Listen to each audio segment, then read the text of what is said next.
My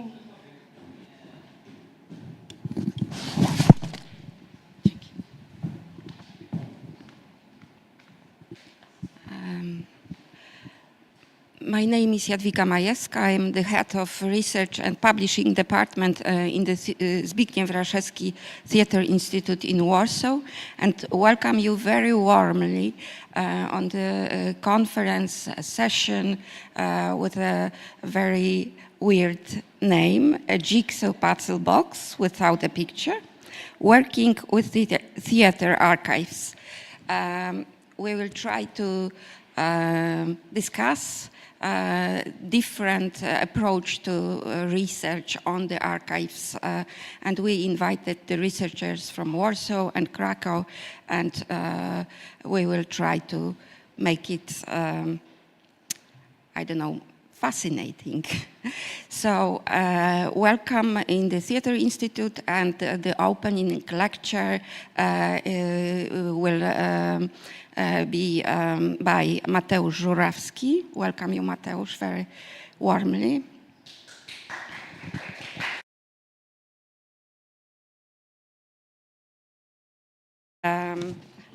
Researcher, again, performance with the glasses. The historian, editor, holder of PhD in humanities, graduate of Theatre Studies Department at the Aleksander Zelwerowicz National Academy of Dramatic Art in Warsaw. Since 2010, a lecturer at the Academy, the head of documentation department at the Zbigniew Raszewski Theatre Institute. So welcome. Thank you, Jadwiga. Welcome, everybody. I'm person responsible for this weird title. Well, it's just because my experience with working with theater archives is just like a jigsaw puzzle box without a picture. It's kind of archaeological or detecting work when you try to fit those separate pieces of information and try them if they are connecting themselves or not. I'd like to present my PhD work to you. It's a 10 kilo of the critical edition of Jerzy Grzegorzewski's original theatre scripts.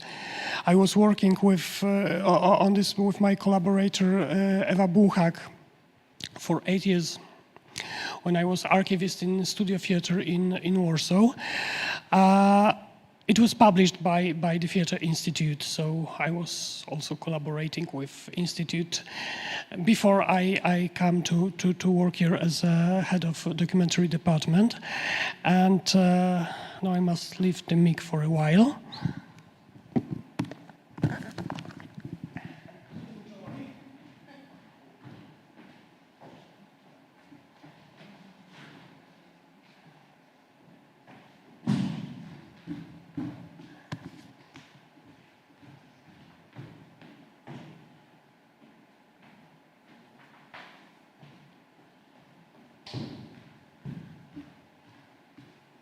It's a critical edition of scripts. We made them using all preserved documentations. So various copies of scripts, stage managers' reports, photo documentation, film documentation, reviews, interviews with actors. It was always funny to check what they do remember and what they do not remember. Well, it's a critical edition with footnotes, we're trying to show the dynamics of changes, how the script that is played for 1 season or 2 seasons or maybe 8 seasons changes during the period, how the performance changes, and if it is possible to find any transitional points of these changes. Of course, our decisions were made arbitrary because reader needs clear comment and clear script to read, to enjoy it. And please enjoy the books, and I'd like to read a few excerpts of my methodological comment to this edition.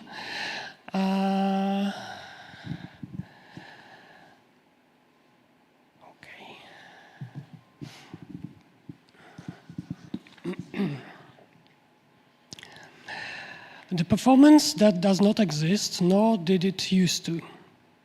Paradoxes of reconstructing a director's script. In the 70s, as he was contemplating the methods of theatrical documentation, Zbigniew Raszewski prophesied that, quote, until we invent a film that can be viewed and evaluated at home, best with the added capacity for making notes on the margins, any directorial scores published in print will surely continue to arouse interest in the creators, lovers, and researchers of theater, end quote. We have by now reached that stage of invention. Over a period of a little over one generation, the progress in audiovisual technologies, on the one hand, made it possible to record performances at a much lesser cost and with greater ease, and on the other, made those recordings much more accessible. Roughly between 20 and 10 years ago, theatrical archives would lend performances, recordings on videotapes and later on DVDs. Nowadays, all one needs is a screen and internet access. Paradoxically, though, this ease of access does not really facilitate research. Mostly, it is cited as an argument against publishing edited directorial scores, called for in traditional dramatics. Collated play scores are portrayed as pointless by their detractors, who assert that theater as an art form exists only insofar as it is being performed, and as such, it is fully resistant to any attempts at recording it, which are seen as false narratives that belie the work their very aim is to capture. There is a belief which has been gaining popularity recently that we have at our disposal objective means of documenting theater. Recording is seen as objective mostly because the medium of film is closely related to theater because it does move. This belief, however, is patently false, as in fact Raszewski himself observed. Let us not dwell on the obvious fact that the eye of the camera is always focused on a particular slice of reality, and anything that happens to be beyond the frame simply ceases to exist.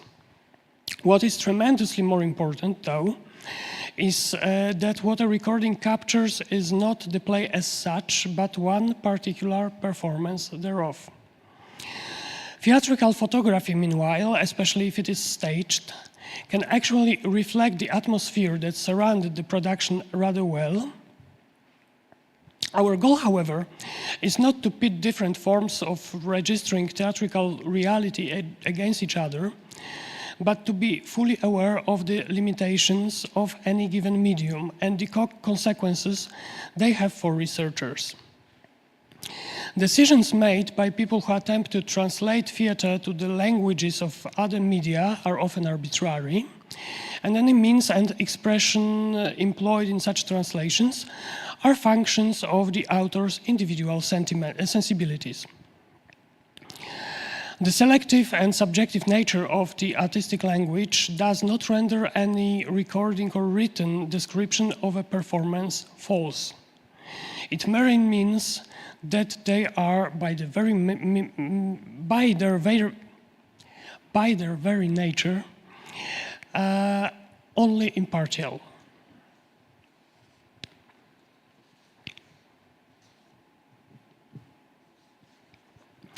In line with the principles of classical dramatics, Zbigniew Raszewski believed that one of the most important duties of every theater historian is the reconstruction of the theatrical work, the play, as an actual object of informed research.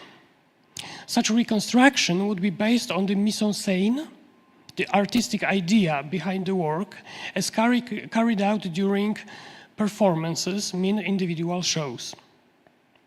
And most importantly, directly on the material traces of the play, mainly its surviving documentation. Raszewski differentiated between two basic types of archival records: documents of the process and documents of the work. The former comprise all the materials and documents created before the premiere for the purposes of the theater and used during rehearsals and performances. They include the discrete script copies employed by the directors, stage managers and prompters and actors, as well as notes on stage design, musical scores, etc. The latter, any records created after the premiere that serve as documentation of the play's reception or indeed help shape said reception, like press releases, reviews, descriptions and personal witnesses, as well as photographic, phonographic and video documentation. Raszewski would also draw attention to the so-called directorial score, which he deemed especially important as the synthetic record of the entire production. In theatrical practice, work on the mise-en-scène of a play usually begins with the drawing up of a script copy that includes all the lines and acting situations. The copy is subsequently changed, expanded, edited, copied and distributed among the production team and cast members during rehearsals and between shows, both before the premiere and in the period of the show's run until the play closes. The copy grows gradually, supplemented with additional information of concern to the stage managers, prompters or light and sound technicians. The director's copy, as Raszewski defines it, is a set of written instructions drawn up by the director or the director's assistant, which enable once established mise-en-scène to be recreated during subsequent performances. The copy, therefore, should cover all the elements of the mise-en-scène, that is, all the stage actions pertaining to the actors as well as stage designers, lighting and sound technicians, etc., but also technical and interpretative directions as how to employ the above. The director's copy gets fully fleshed out and locked into its final shape around the premiere, during dress rehearsals and between early shows in the run. If the document gets properly edited, it can even get published for a broader audience to pursue. Such a publication, a kind of theatrical equivalent of musical notation, if you will, is traditionally called a directorial score. In fact, in Poland, we do not have many such publications. And I omit the fragment because it's, well, could be boring for you. The main difference between a director's copy of the script and directorial score boils down to their intended uses. This set of directions edited for print, quote, tends to be more of an appeal to the audience's imagination than a stage manager's or a technician playbook. Through its medium, the director addresses not their colleagues and collaborators, but the viewers, who would like to better recall the director's work, and the readers who have never seen it, end quote. And since directorial score as such, quote, are invaluable sources of information on the development of theatrical arts, because they allow the researcher to study all the possible solutions to particular stage challenges, end quote, Raszewski would maintain that in cases of especially lauded and important stagings that had not been thusly documented, scores need to be drawn up. A theater historian job then is either to edit the directions included in a director's copy, or to reconstruct them, basing on the preserved play documentation, and subsequently to publish them in the form of a score, both properly documented and critical. The researcher should, however, quote, and it's a very important quote, keep to one version of the mise-en-scène and, if possible, stay consistent in its recreation. Otherwise, it may turn out they reconstruct a work that does not exist, nor did it used to.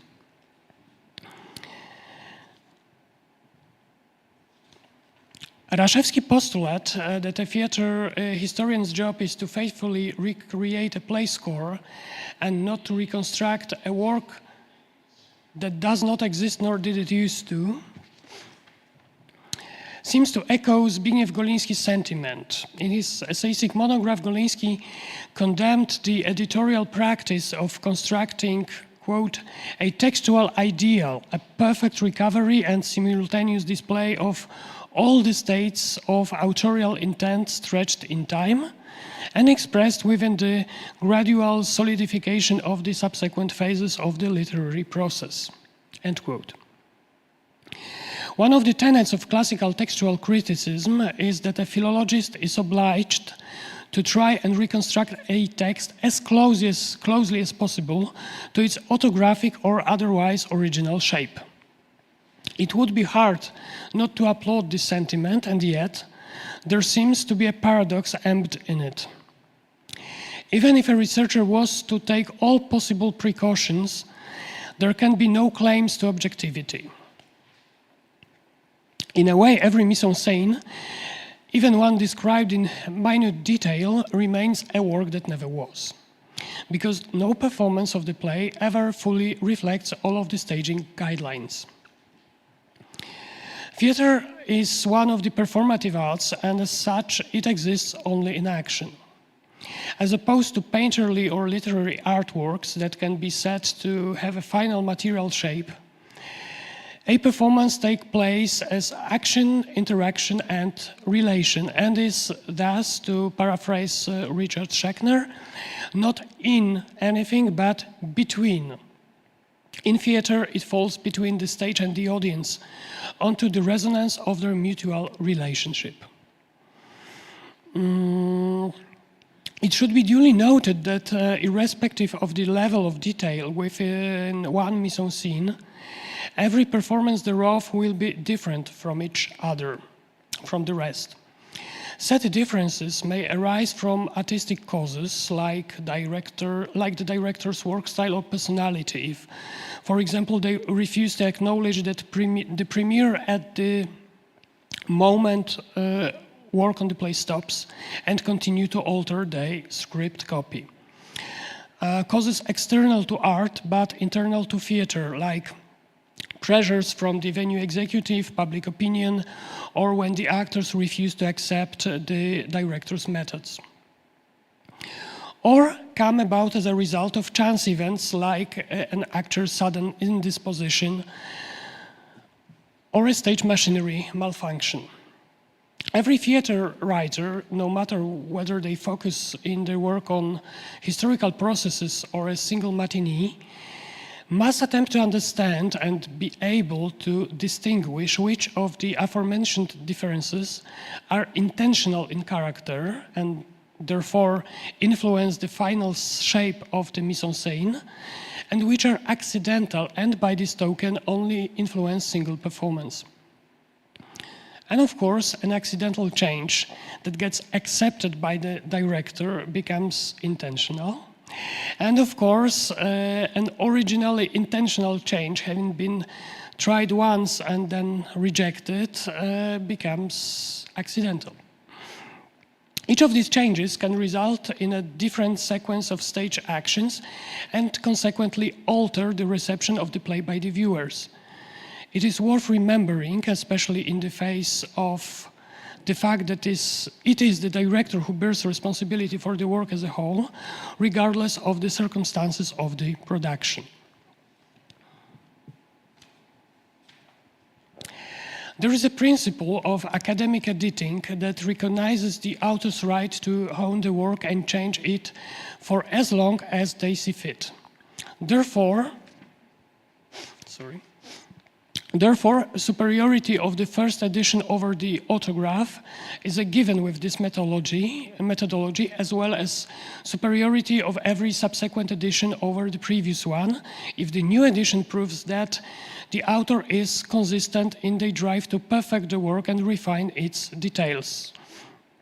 It's Goliński again. One must remember, however, that the aforementioned principle ceases to apply if the changes made by the author alter the final work completely, at which point one should treat the altered work as a new one and publish it as such. Maria Prusak was not fully convinced by this radical axiom. She pointed out that an author's creative intent is volatile and changes over time, whereas a philologist should not bother with trying to decipher authorial intentions, but rather focus on finding a way to, quote, convey this creative volatility to the reader in a digestible fashion, so as not to hinder the meaning-shaping interpretative response in them, and to deliver to them all the necessary information in a clear and coherent manner, end quote. This volatility of creative intent is, in theater, a necessary condition. More often than not, the opening and closing performances of a play that runs for many seasons are going to be very different from each other. Even then, however, we must not say that a new work was created. Changes to the mise-en-scene tend to be fluid and gradual, and the transitional points are quite hard to ascertain. In theater history, the editorial principles of editio prima and editio ultima may only be applied if the researcher is reasonably sure whether the end of work on a given play coincided with its premiere or with its closing performance, and even then with certain reservations and under certain conditions. Moreover, by the very work-in-progress nature of archival records that the researcher has at their disposal when reconstructing the text of a play script, there is no room for the traditional process of so-called constitutio textus. Most importantly, we must remember that we are reconstructing the script not as a literary text, but as a theatrical one. We may therefore only treat and recognize the original, the text included in the directorial score, but even then, only if we are absolutely certain that said score is a document of the work and not a document of the process. Such scores do not usually exist as autographs, as they are most often assembled by the director's assistants on the basis of documents of the process and only then fully written up. Even when we do have any proof of the matter, we can fall back on our knowledge of theatrical practices and assume that any given score has been accepted by the director. If a researcher is lucky enough to find a play score like this, which unfortunately does not happen often, all they need to do is compare the information contained therein with extant documentation of the play's reception and correct any punctuation or spelling errors occurred over the course of copying the text. More often than not, the challenge the researcher faces is that of reconstructing a directorial score on the basis of preserved documents of the process. That is mostly the copies of the production script used by the director, the stage manager, the prompters, and the actors.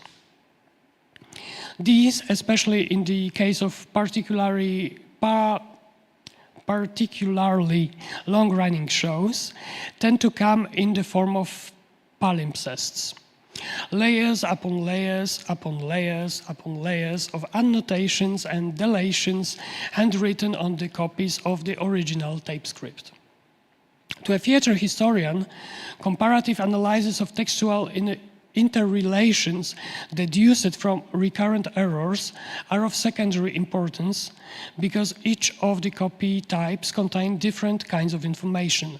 If, say, the stage manager is not a particularly meticulous person, they may write down a change in actors' lines only when it is somehow important for the stage actions, like when it is, for example, a lighting cue. Whereas the key to academic editing lies in the analysis of indicative errors, in case of script copies, we should rather speak of interferences in the texts, although we will not always be able to pinpoint those conjunctive or separative in regard to discrete copies. Therefore, analysis of the relationships between different types of play scripts is less important than attempt at ascertaining the chronology of the marginalia within a single copy. Whereas the task of a philologist is to recreate a text in the form that is free from all the errors occurred after the first split in text tradition, that is an archetype, the job of theater historian is pretty much the reverse. Their goal is to establish a text that would address every interference in the score over the course of the rehearsals up until the premiere, or, depending on the guidelines laid down, even until the end of the play's run. Every note on the margins can turn out to be important, if not to the reconstruction of the work itself, then to our understanding of the creative process. In this case, it would seem that the approach that can best help collate a well-documented and critical score, and that takes into consideration the play's nature as an open text, is the search for so-called in fieri archetype postulated by Krzysztof Mrowcewicz. That is, a text that exists only potentially, where none of the preserved editions has been deemed definitive. This concept is congruent with the performative character of the directorial score, which, when all is said and done, is nothing but a record of the artistic project of a mise-en-scène in its theoretically most correct form. These challenges must not discourage the researcher from attempts at understanding and recreating in writing those unique dynamics of changes that every mise-en-scène is subject to during a play's run. Only if they manage to do that, can the theatrical experience be momentarily brought back to life. A skillfully collated directorial score may lead to a labor of imagination on behalf of the reader, which in turn is a grand source of inspiration that often sends researchers and artists alike on their own creative quests. Thank you.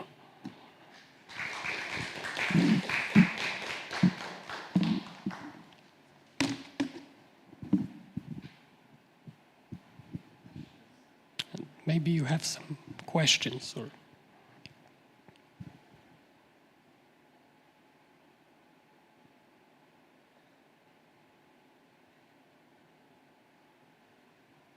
Yes?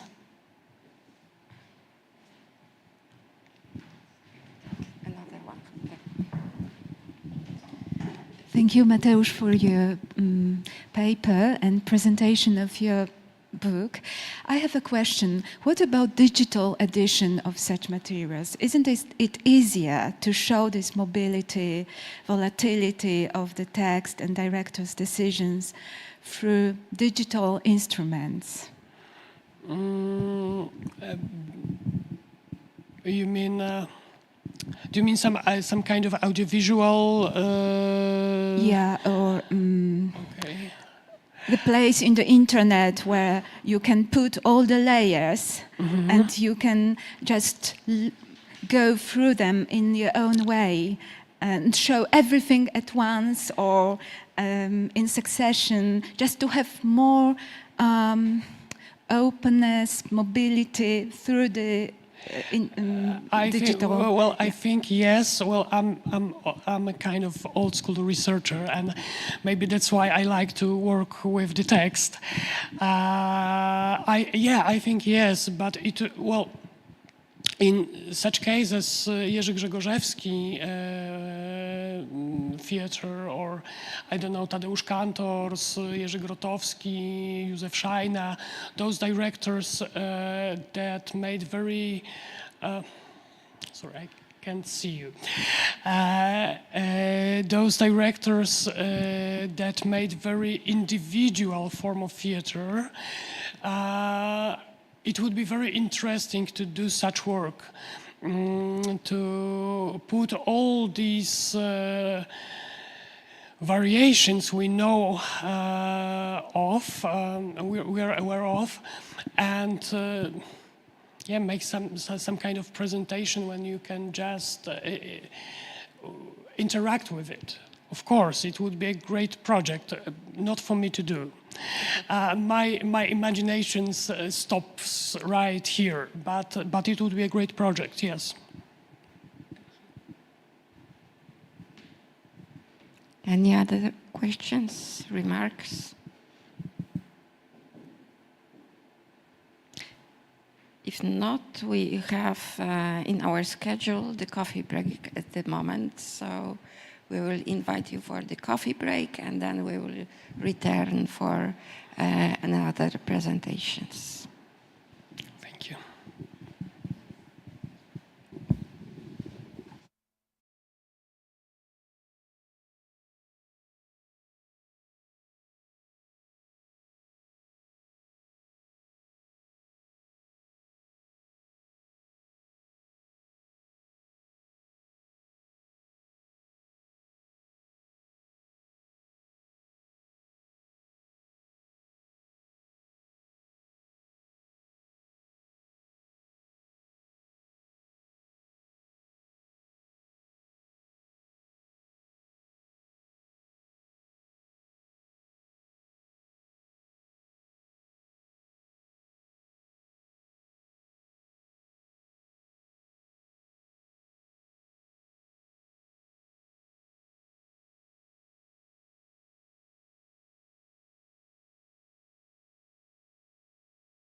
we are coming back after the break, and our first speaker will be Dorota Jarząbek-Wasyl with Actors' Manuscripts, the Acting Arcana of the 19th Century. Dorota Jarząbek-Wasyl, Associate Professor of the Theatre Studies at Jagiellonian University in Krakow.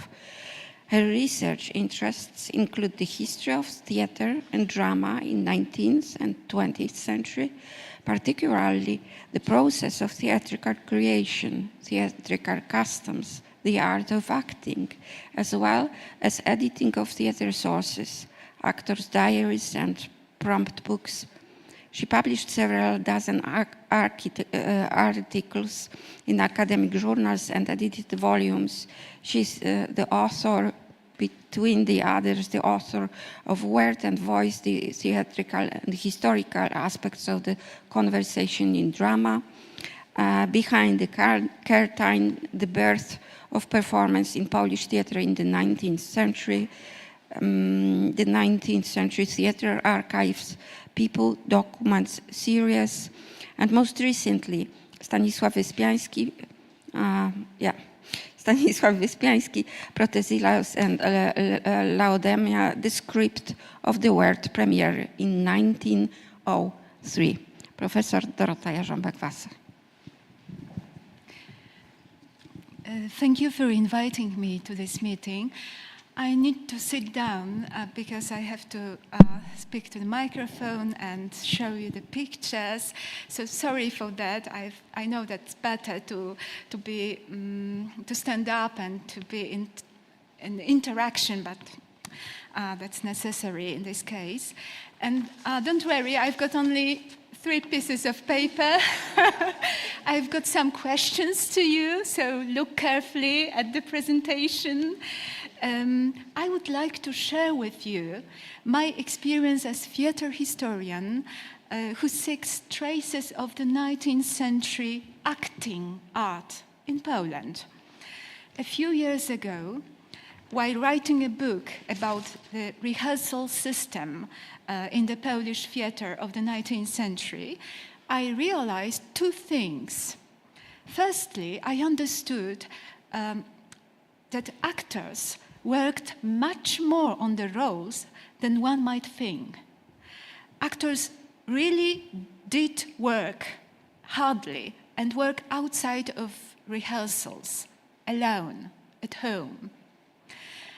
And secondly, traces of this work, the preparation for the character, cannot be found solely in narrative sources like interviews, reviews, memories, diaries, and so on. I was looking for documents that would directly show the process of character creation. And what I concluded was that the script with the role, the part of the character, is a source that should be examined more closely, as carefully as one studies prompt books or stage manager's notes. Today, I will present the results of this research, focusing on 3 points. Actually, these are 3 questions. I asked to myself where to find larger collections of the 19th century theater parts in Poland. Where are these documents? Second, what did such a typical document look like? A script with a single role. And 3, what knowledge and insights can a theater historian gain from them? And I must admit one thing, that from the beginning, one case intrigued me greatly, or one man intrigued me very much.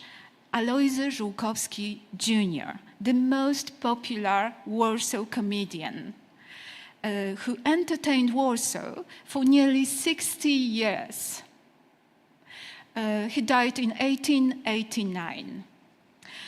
He was said to be a genius in the domain of acting performance, and yet, as later researchers would claim, privately, Żułkowski was rather an interesting, mundane person without intellectual finesse. Someone even called him a dullard, a stupid person, an idiot. Genius and idiot, and an idiot in one. And his entire work was said to rely on blind intuition, on an anti-rational, non-analytical sense. I wanted to see his scripts, the scripts with the parts of his roles, the manuscripts that helped him in his work, to verify this opinion. Especially since during his lifetime, Żułkowski unwillingly told the press and his colleagues a little bit about his work on a role. There is an excerpt from a newspaper I would like to read in informal style. My dear, people think I pull everything out of my sleeve, but look at how I go about it. Here you are. I jot down everything, what to do and when, even when to raise my hand, when to change my voice, when to stand up, and when to sit down. Yes, my dear, I toil like a dog before stepping on stage. And the stress, the agony I endure, how many prayers I whisper for the role to be a success. Memorization is a piece of cake. I read the script 20 times. And by the 19th, I've got the entire role committed to memory. But that's just the beginning of the whole process. So to the inquisitive journalists, to the curious journalists who wanted to see and touch his roles, this actor, Żułkowski, would say that there was nothing interesting in them, that it was hermetic writing and readable to anyone. To the questions asked here, so where, what, and what for, I would like to add one more little question. Did the famous Polish comedian have any system, any reliable, developed system for working on his stage characters? Was really Alojzy Żułkowski a lazy, thoughtless, stupid person? So let's start with the collections. It's not easy to find larger collections with the comedian's parts. Maybe you know that although according to the regulations, to the theatre law, the texts copied at the theatre expense belong to the theatre, these texts rarely found their way back to the theatre. So actors did not want to bring back their roles to the theatre. They kept them. They guarded them like treasures, sometimes unwilling to share them with other performers. And that's comprehensible because they were in fear of losing their main parts, leading parts. And over the years, their private collections ended up in the hands of families or institutions not necessarily related to the theatre. Therefore, as you can see on the map, larger collections consisting of dozens of scripts can be found in Poland outside of Theatre Museum in Warsaw or outside of theatre archives all over Poland. You can find larger collections of scripts with texts of roles in national, municipal museums, libraries like Raczyński Library in Poznań, Ossoliński Library in Wrocław, Silesian Library in Katowice. The two last institutions possess Polish collections brought after the border changes in 1945 from Lwów, now in Ukraine. And in Wrocław, in Ossoliński Library, there happened to be 95 Alojzy Żółkowski's scripts with the rolls. And believe me that Żółkowski has nothing in common with the city. I think that he probably never stayed in this city for long. Maybe he passed through it on his way to Karlsbad. So there was a collector who gave this collection to Ossolineum. 95 rolls represent 1/3 of Żółkowski's entire acting repertoire. It's a remarkable collection comprising roles performed from the 1840s to 1889, the year of the actor's death. Each script possesses distinctive characteristics, typical not only of Warsaw manuscripts, but also in general, of actors' role extracts in the 19th century Polish theatre. So let's have a look at it. These are exclusively manuscripts, so we've got no prints here. Everything is copied by hand. And it was the prompter who copied the text, or Alojzy himself, to get memorized the text. And the manuscripts are bound as booklets. And what we need to do when we have these documents in hands, it's important to look carefully at the cover, because on the cover we find consistent inscriptions. Just have a look at the upper right corner. You will see the actor's name, Żółkowski, and the director's signature, because this is a legal, official document. The director entrusts, gives the role to the actor. And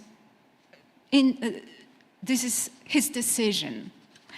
In the middle of the cover, you have got character's name, rola Józefa Zaklickiego, Józef Zaklicki as a person, the title of the play, Fabrykant, and the type of the play, tragedy, comedy, also the volume, 2, 3, 5 acts, 1 act play. So a quick glance at the cover was enough to determine if the role was major, significant, challenging, and important.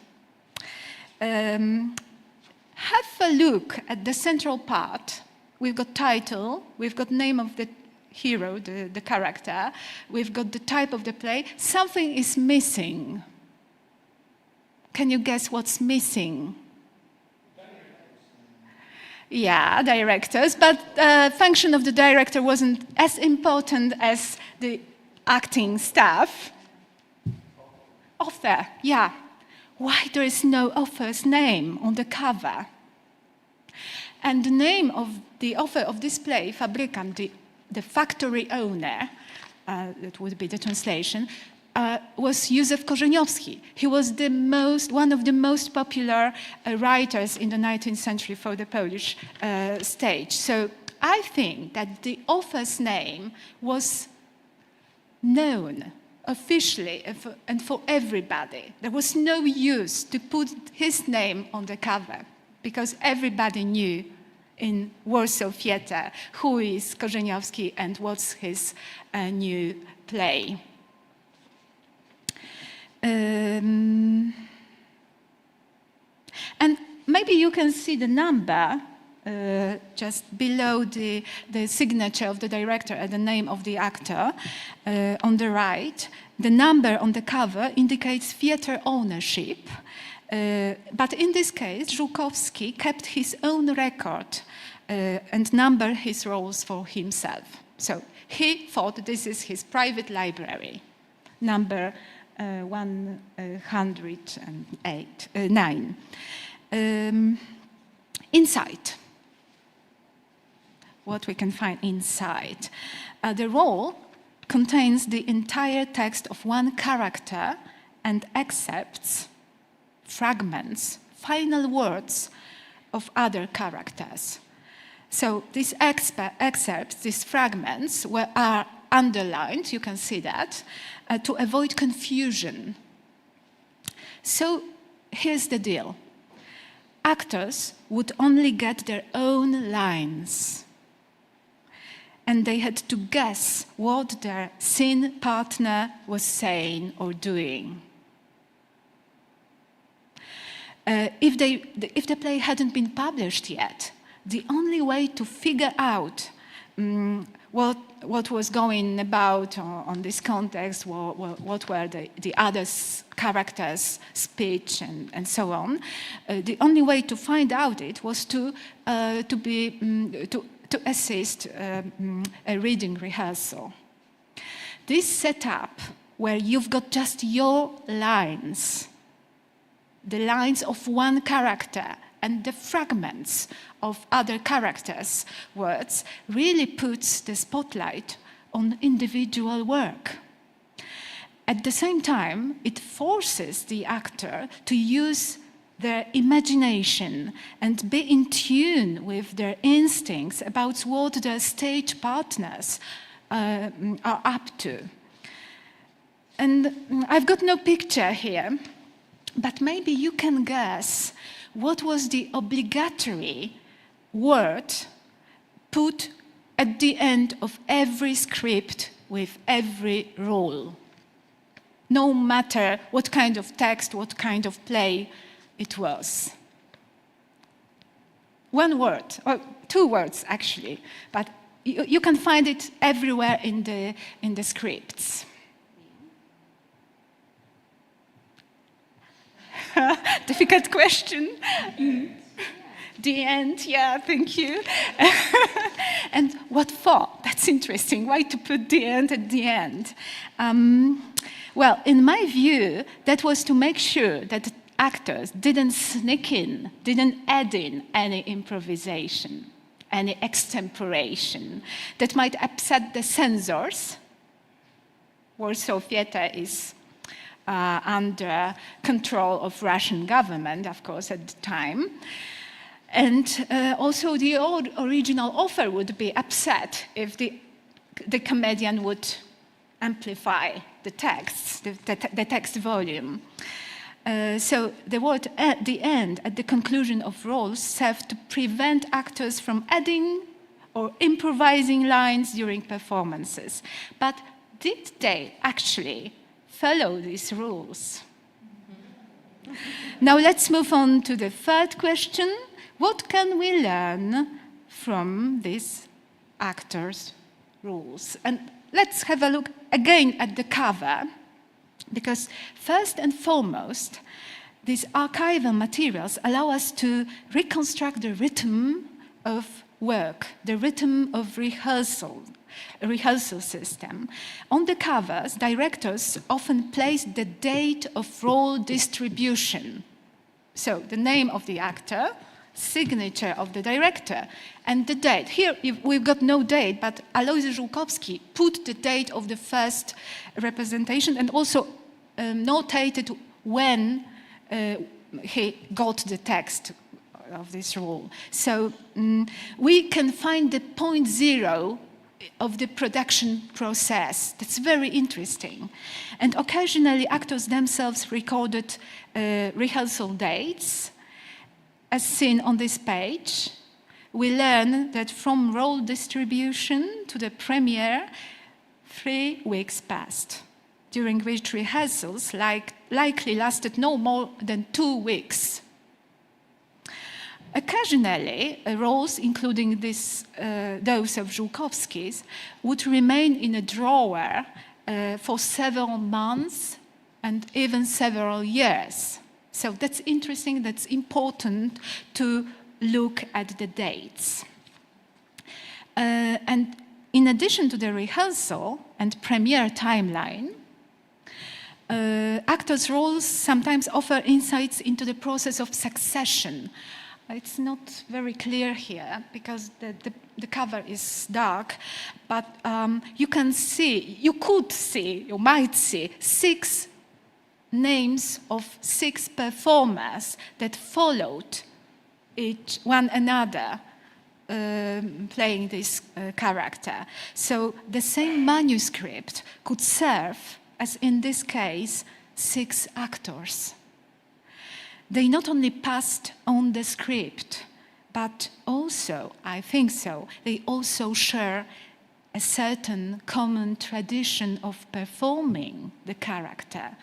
Or they could either continue the tradition or revolutionize it. But they couldn't be indifferent. They couldn't. They had to care about the tradition because they knew that this script belonged to other important, famous actor.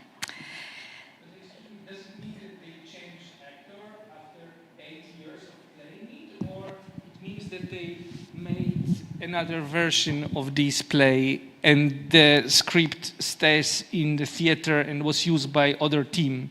Because there is 1872 and the next date it's 1880, so it's like 8 years past. So the text was the same, but the performer could die in the meantime, the first performer. It could be too old, or could be too bored with the part, or there are different motivations and reasons for change in the concerning the actors and the leading parts. But the text is the same text as the text of the premiere. Well, the director or the actors could make some changes, but it was not a revolutionary attitude towards the textual material. So personal reasons, I would say, rather than other. And have a look inside the Aloysius Żukowski's booklets. As you can see, we can find numerous annotations made with colorful pencils, red, blue, yellow, black. We can find graphical notes, lines, underlines, dashes, drawings, and textual notes, words, larger comments. Żukowski had meticulously planned everything: intonation, stress in the sentence, keywords in the sentence, speaking tempo, the character's emotions described in words or through punctuation marks like question marks, exclamation points. He also marked which gestures to make and when to make them in conjunction with specific words. That's amazing, that's surprising, that's a huge, huge work. And he, moreover, as frequent in his case, he noted when and how to deliver a line to the audience. So this is the step before the actor meets the audience. He works at home and he already knows which lines will be addressed directly, with which lines he addresses the audience as apart. That's really amazing, this interaction written down into the rule.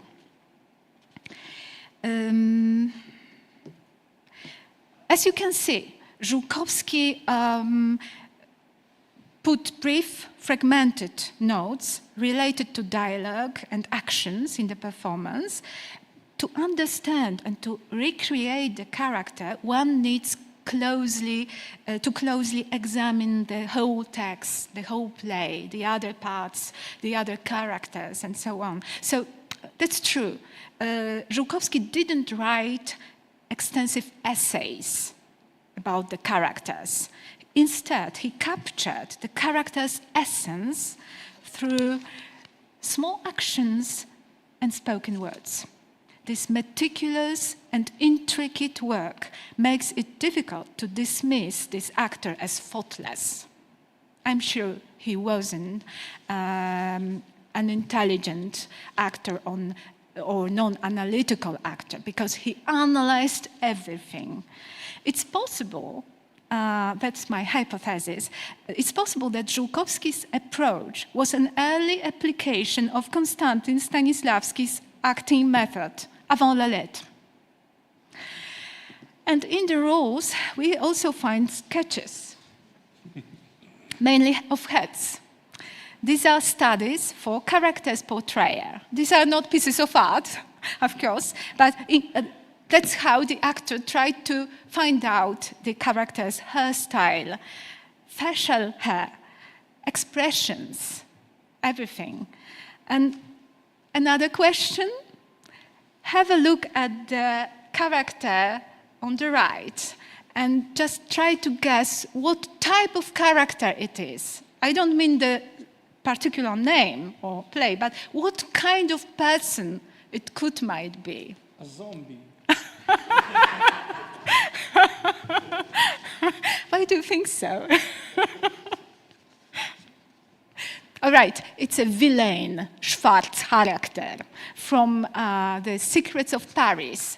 There was such a novel by Jean Sue, adapted as a play, The Secrets of Paris, and that's how Żułkowski invented the special makeup for the character. He deliberately deformed the face to depict the inner evil of the character, that's obvious, but he also clearly used illustrations from the novel edition because I find the correlation, influence between this drawing and the illustration in the book. Both French and Polish edition had illustrations. So he also used this kind of sources. And here are some roles played by Żułkowski as depicted in a newspaper illustration. Within the roles, there are notes that lack an artistic dimension, but shed light on and provide a better understanding of the actor's existential and daily life context. This is quite prevalent in Żułkowski notes. He recorded the hours when he studied his roles. So we know that he learned at various times of day and night. And he also noted what was happening all around him. So what was his wife doing, or he notes his friends' visits, everything what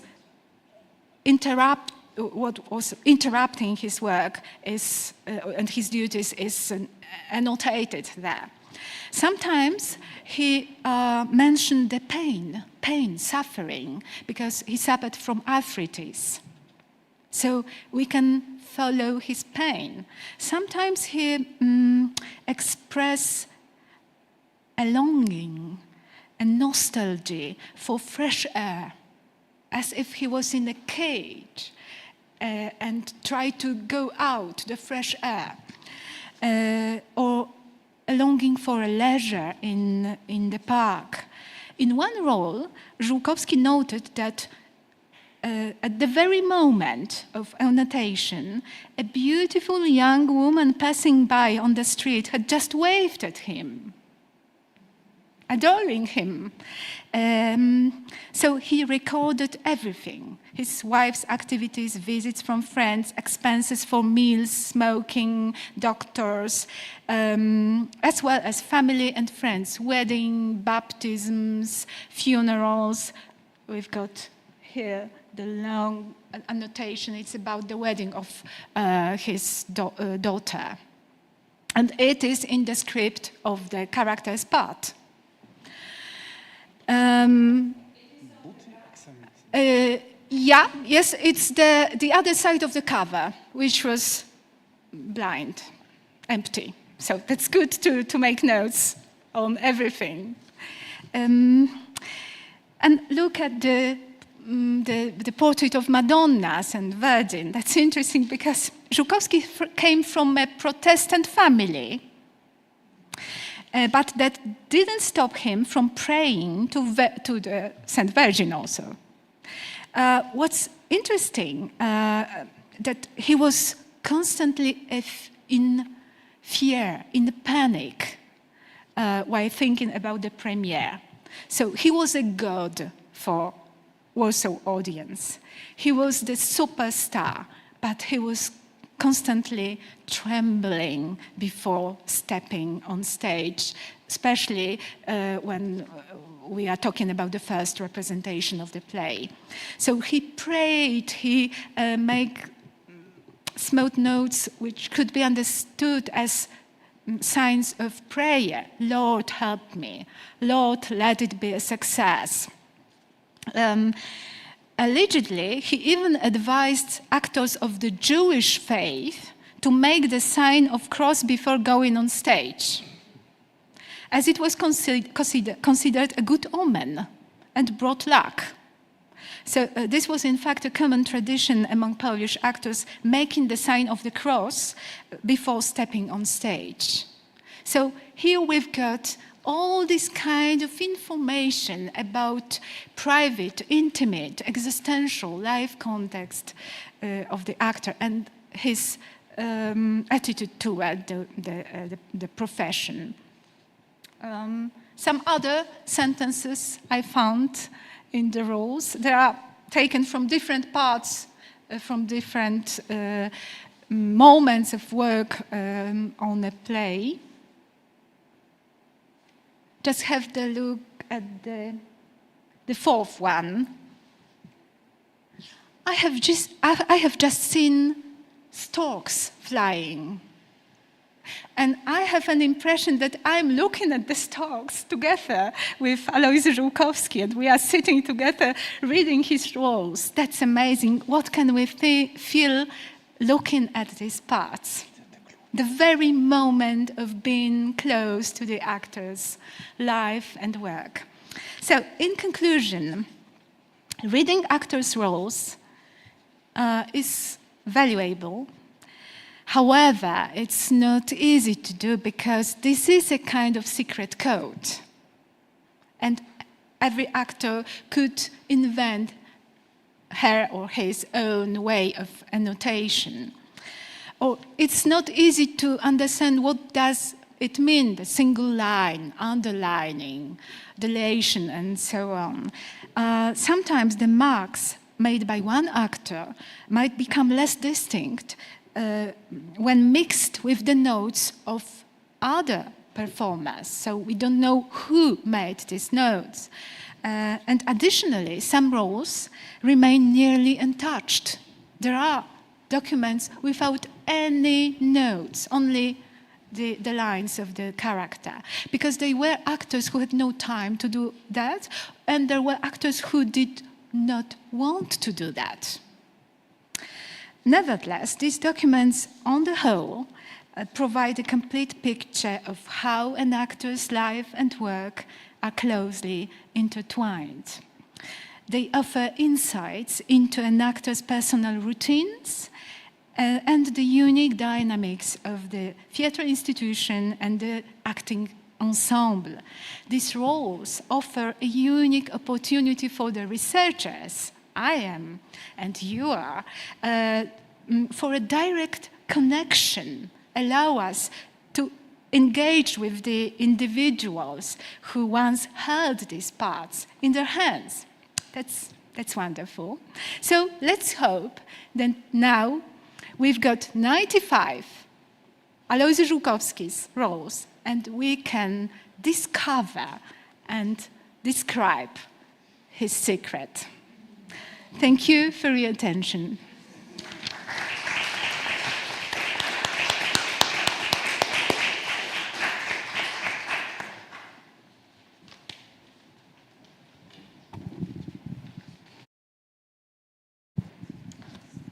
Bardzo dziękuję. Thank you very much, Dorota, for your fascinating lecture. And now it's supposed to be with us Dr. Agnieszka Wójtowicz with Hamlet and Mia Lovce. And she's very sick, and I will read the text of Agnieszka now.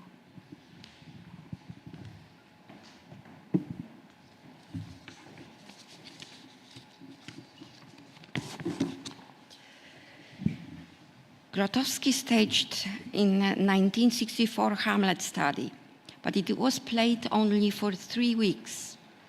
This, in a way, complements the story of the laboratory theater of 13 Rows as an institution. The version of the history of a nation as presented in the performance makes it possible to understand why Grotowski withdrew even farther into the laboratory. Zygmunt Molik, in a conversation with Teresa Wilniewczyk, attributes a political significance to Hamlet study. Quote, Hamlet was a Jew, while the royal court was presented with clear allusion to the current authorities. Such a clear interpretation could, in a way, be defended against censorship and the authorities. Other circumstances also came into play, and eventually we stepped staging it. Eugene Barba mentions the play in a similar way. Quote, in March 1964, their outburst became a slap in the face to everyone, friends and enemies alike. It eluded the understanding and sensitivity of the support of the laboratory theater of 13 Rows, shaking up the criteria and norms of Polish socialism. The censors, however, found that, in general, the performance, undoubtedly of interest to the connoisseurs, was characterized by even greater absurdity than all the previous ones. The end of quote. There are few press reviews from those times. Critics did not have the opportunity to see the performance. What is interesting in the title of Józef Kellara's review, the title is "And Thus Hamlet Became a Jew." Later, Elżbieta Morawiec saw in the play the drama of contemporary society hidden under the costume of a great classic, dangerously explicit one, which is why it was soon diverted from the path. She was clearly right. She was one of the first among scholars of the Grotowski's theater to address the question of its political character. What is more, she believed that the performance contained an almost exact prefiguration of March 1968. Hamlet study, directed by Jerzy Grotowski, or as he wished, directed jointly by him and his team, was created in an extraordinary social atmosphere. On 14th March 1964, Letter of 34 was published as an expression of the mood of the Polish intelligentsia. Quote, the first organized act of protest by creative circus against the cultural policy of the states. 3 days later, Hamlet study premiered. On the 5th April, the presiding board of the Provincial National Council in Opole received a telegram from the Ministry of Culture and the Arts, requesting that the Dworcowy Hotel he booked for the next day for a commission to visit the theater of 13 Rows. The theater was notified at the last time that the commissions would be coming to see Hamlet study. On the day in Warsaw, several dozen copies of an illegal pamphlet, a proclamation of the so-called Chinese faction in the Polish United Workers' Party, Mijal's faction, reflecting the anti-Semitic views of the communist dogmatists, were found at the home of the former bricklayer foreman and then prominent party activist Michał Krajewski.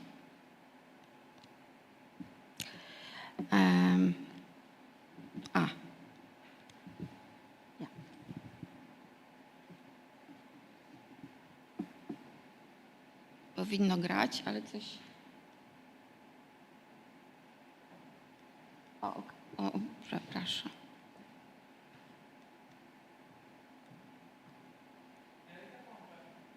Tak? Dziękuję.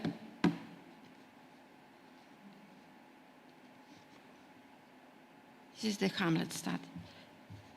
The fragment.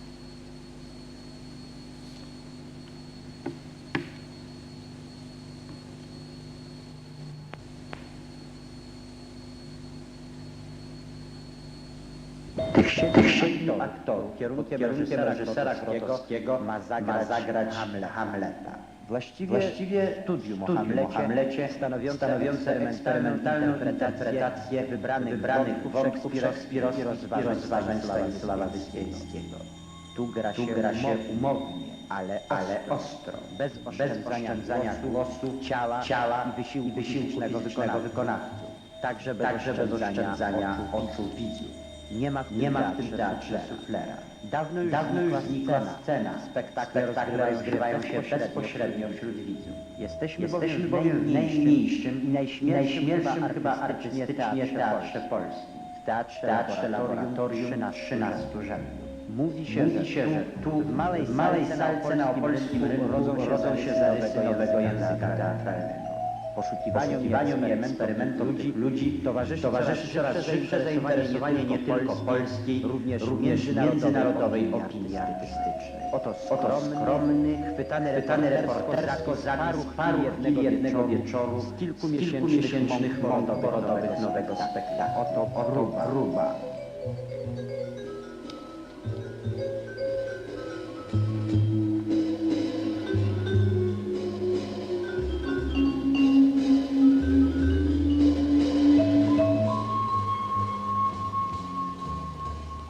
To będą zaledwie wstępne zalążki sytuacji.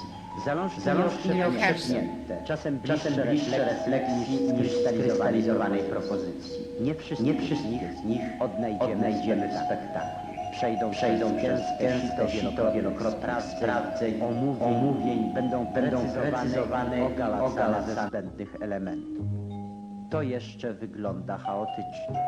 Chwile gry, skrupulatne notatki warsztatowych dyspozycji, minuty odprężenia i znów przerzut do innej sytuacji, obserwacje, analiza, omówienie. Ale tak właśnie rodzi się sztuka. Tak wyrastała ostateczna wizja studium o Hamlecie. Nasz reportaż jest sprawozdaniem o ludzkiej pracy, o skoncentrowanym wysiłku mózgów i mięśni kilkuosobowego kolektywu. Możecie go nawet nazwać produkcyjniakiem. Jest bowiem sprawozdaniem o trudnej produkcji wartości artystycznych.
In the text where they the most important thing is that they were reading the text, analyzing the text, rehearsing, then back to the text, analyzing, rehearsing, back to the text, made notes, analyzing the text, and so on and so on. And it was this laboratory method the narrator said.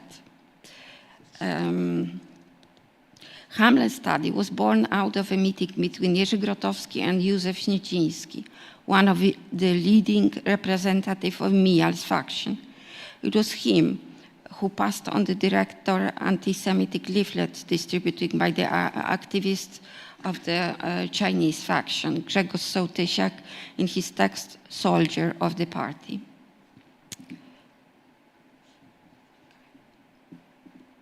Mijal's faction was the largest and least known opposition group of the 60s. They were named after a member of the Central Committee in the 1950s, Kazimierz Mijal. Their most spectacular feat was the publication of an illegal pamphlet in 1963 with a circulation of 10,000, when in 1964 they were exposed to the security service, arrested around 100 people, while 1,000 were expelled from Polish United Workers' Party. Mijal was their patron, while the leaders were the journalist Józef Śnieciński and the economist Kazimierz Jarzębowski. As historian, Jerzy Eisler observes Polish United Workers' Party was never a monolith, although the coteries and factions that emerged with it, the Pulawians, the Natolinists, the partisans, the liberal, the conservatists, the reformists, the nationalists, the dogmatists, the revisionists, were generally fluid and had no formalized structure. The differences were often more tactical than doctrinal, sometimes even personal. In 1956, Mijal was linked to the conservative Natolin faction. He drew on the tradition of the Communist Party of Poland, its most sectarian form. The views of the Mijal's faction were typical of the communist activists with a dogmatic orientation, although they took an extreme, if not downright caricature, characterized above all by authoritarianism, the belief in the power of orders and prohibitions, the cult of discipline, the need for authority and hierarchy. Hidden behind it were also deeply nationalist and anti-Semitic attitudes. Jerzy's names appear in the article in one sentence. A statement by a witness, an artist from Grotowski's ensemble, who was running a theater in Poland at the time, is preserved in the case documentation. I quote, "I used to receive Chinese material from him, Śnieciński, as well as the reproduced text w Walce." It's a title. "I have already cut off the relationship. The producer text relationship. The Śnieciński gave the impression of an individual with a kind of aberration characterized by the strong party patriotism combined with Stalinist era resentments and even a kind of crypto anti-Semitism." The end of quote. Following his involvement in the events of October 56, Jerzy Grotowski remained under constant surveillance by the security service until at least 1969. The creation of Hamlet study was an act of courage. The performance was born out of an insightful analysis of the political situation, impressions of the meeting with activists from Mijal's faction, and the content of anti-Semitic leaflets. The suburban pub in Hamlet study is an extremely painful image of the contemporary reality, a vivisection of the Polish soul, soul, bringing to light the darkest social instinct, hatred and anti-Semitism. The leaflet that Grotowski received, addressed to Polish workers, could, in effect, be used as a ready-made script.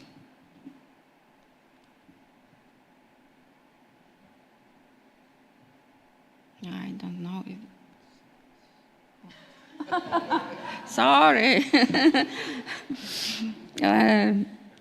Outraged socialism, I'm quoting, decade in Jewish hands, brought to happiness to workers nor to ordinary men, grey mists rolling over the fields, ugly mosaics waved of smoke, indolent farmers, drunk workers, everything the same as before.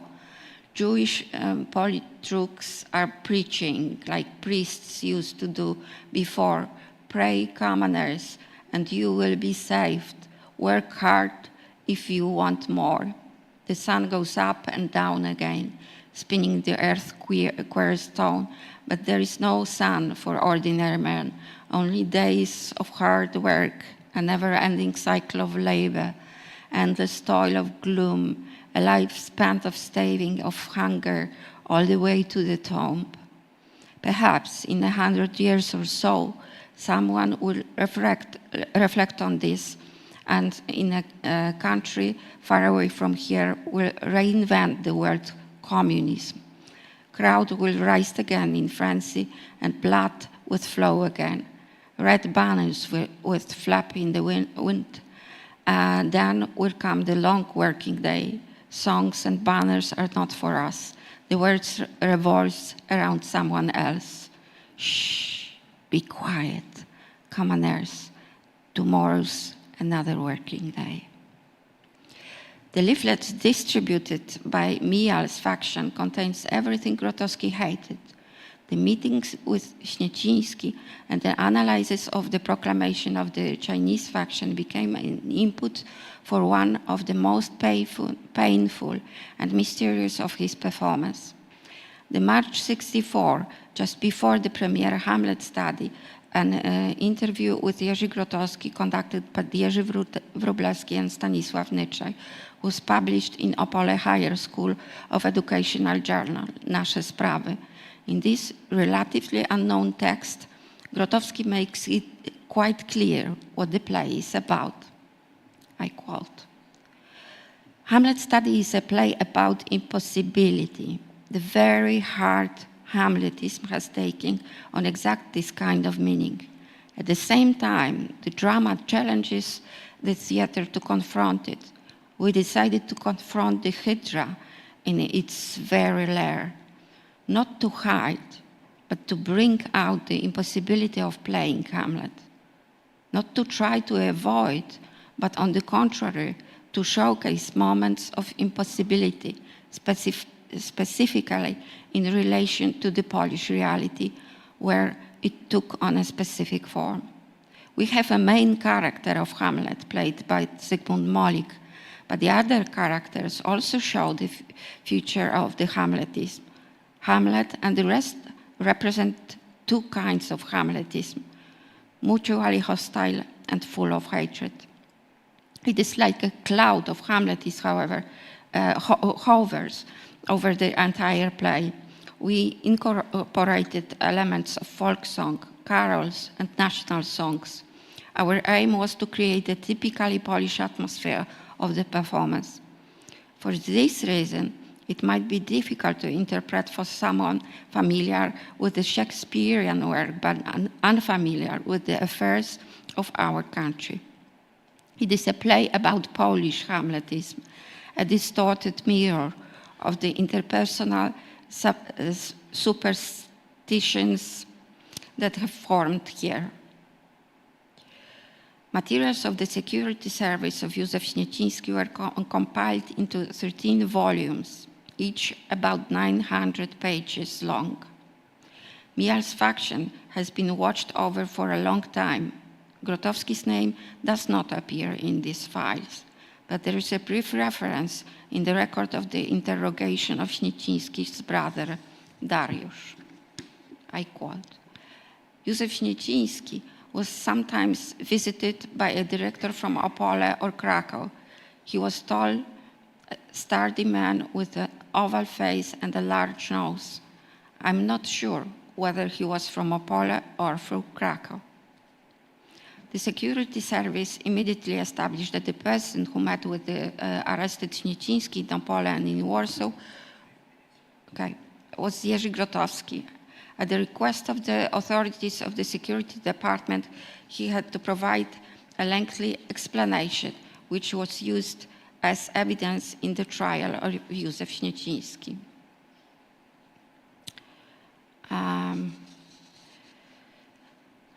At the request of the security authorities regarding my acquaintance, this is the declaration, acquaintance with Józef Śnieciński, Warsaw, I hereby explain that I do know citizen Śnieciński from my studies in Moscow, although I'm not exactly sure, or perhaps from a preparatory course for studies in Moscow.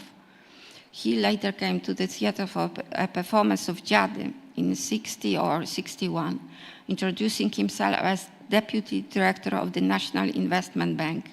In general, he gave the impression of a kind-hearted man towards a poor fellow artist. He mentioned that he could arrange medical treatment for me in the South. And it goes, this declaration of Grotowski.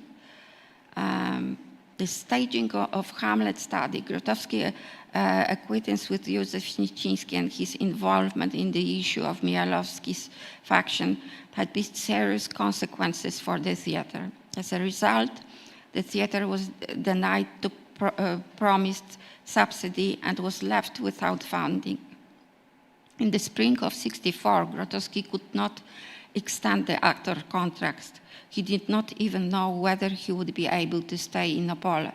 Józef Kellera and other supporters of the ensemble did everything they could to help Grotowski move to Wrocław. The fact that the ministerial commission came to Opole right at the time was due to information reaching the authorities about Grotowski contacts with Chinese faction. Immediately after the premiere, Grotowski was to leave for France. He only managed to do so after providing an extensive explanation to the security service. Before he left, he handed over the management of the theater to Ryszard Cieślak. I received a handwritten letter from Kazimierz Kowalski, a member of the Artistic Council of the Theater of 13 Rows, written by Grotowski. It was a request to assist Cieślak in case of his prolonged absence. It seems like he reckoned the things might take a wrong turn and he would not be able to return to Poland after all. At the time, Eugene Barba was interrogated by the security service for an alleged illegal sale of a scooter and postage stamps. Listed as persona non grata and expelled from Poland. The visit of a ministerial commission refusal to grant a subsidy, interrogation by the security service, Barba's expulsion, all these forms a logical sequence of events. Staging Hamlet study was undeniably an act of courage. It was Grotowski's most political performance, in which he intensely and painfully, as Puzena described it, he's some kind of living nerve of the reality of the time. Grotowski and Flaschen brilliantly portrayed the anti-Semitic and anti-intellectual sentiment prevailing in Polish society, which fully exploded in 1968. Due to the investigation by the security service, which Barba and Raszewski mentioned, and in order to protect the theater, the performance was quickly removed from the repertoire and kept hidden deep in the historical archives of the Theater of 13 Rows. And I'm ending. Jerzy Tymoszewicz, in a conversation with the author of this paper, confirmed that we're convinced that this was the end of theater in Opole. The People's Republic of Poland was a time of compromises, and this is what Grotowski learned from event of October 56. He was a politician and a strategist, and this is the only reason why he stayed in Opole for so long. After the relocation to Wrocław in 65, Grotowski and his ensemble started touring the West. What played an important role in this regard was the fact that in December 64, Grotowski's good friend from the time at the Union of Polish Youth, Lucjan Motyka, became Minister of Culture. The latter was replaced in the 70s by Józef Teichmann, who saw Grotowski as the cultural product for export. Thank you very much. It is Agnieszka Wójtowicz. And after it, we need a coffee break, I think. We deserve it. So there is a coffee break, and we are coming back. If you have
welcome after the break and the two last lectures, sharings, because the form of the presentations are very different. And I would like to invite Ms. Natalia Cierniak. Do we have with the invisible guardians of the stage, the role of the stage managers reports in the theater archives. And Natalia Cierniak is a graduate, bachelor's degree of the Theater Studies Department at the Alexander Zerwerowicz National Academy of Dramatic Art in Warsaw. She cooperated with the educational department of the TR Warsaw. There is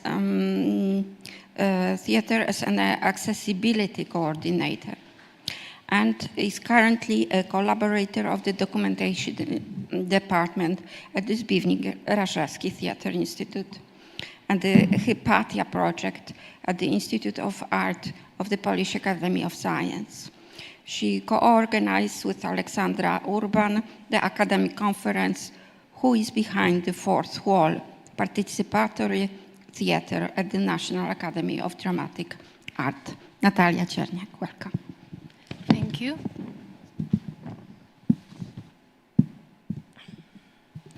It is a great honor for me to talk about stage managers today, because yesterday we celebrated World Stage Managers Day. So I would like to wish all the best to all the stage managers, and I'm glad I can spread awareness about their very important work with this speech. I will try to analyze an archival document from the Polish theater, the Stage Managers Report. It is a document that contains a lot of interesting information for the theater historian and researcher, and surprisingly, there is not much research on this document. It was created out of administrative necessity, serving to hold the team responsible for show-related absences and lateness. It is prepared by the stage manager, starting from the very first rehearsal and continuing until the performance is removed from the stage. However, it offers far more than just attendance records. I need to start with the definition of stage manager. I had a bit of trouble translating the profession. The stage manager is a profession close to the Polish stage manager, but with some significant differences. The task and prestige of this profession will depend on the hierarchy and the whole theater system prevailing in a specific country. The Polish stage manager is called inspicjent, probably difficult to pronounce, and I will not talk in detail about the origin of the Polish word, so you need to trust me that in its etymology, it does not have much in common with the English equivalent stage manager. A manager suggests that someone is managing something. A manager has some kind of a power over a community or space. Unfortunately, the Polish stage manager does not exactly have a large power. This difference is important to me, which is why I included the term guardians of the stage in the title of my speech, because the Polish stage manager, throughout history but also today, is more of a silent guard who takes care of the stage. A careful documentarian of the theater who looks at everything from the side and does not interfere in the process, but has a lot to say and observes theater life very carefully, as evidenced by the reports.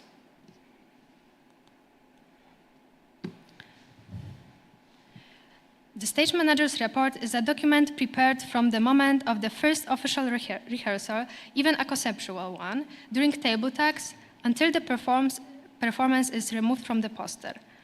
A report is prepared to precisely document the rehearsal process or run of a given performance.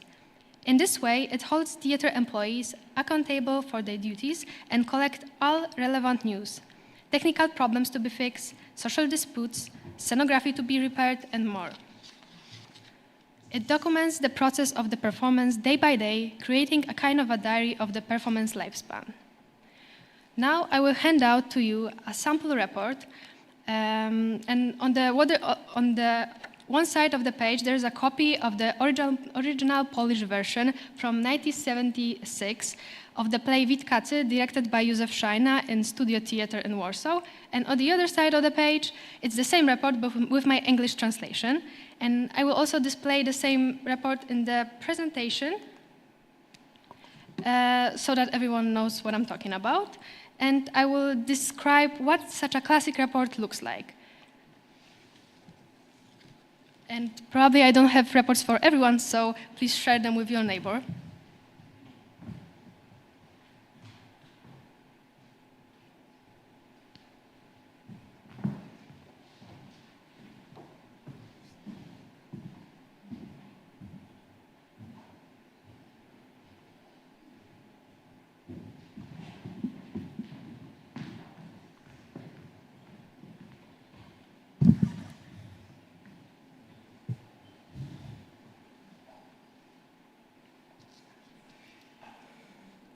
Analyzing the classic appearance of the report, the stage manager must write down on a piece of paper all the basic technical information about the performance.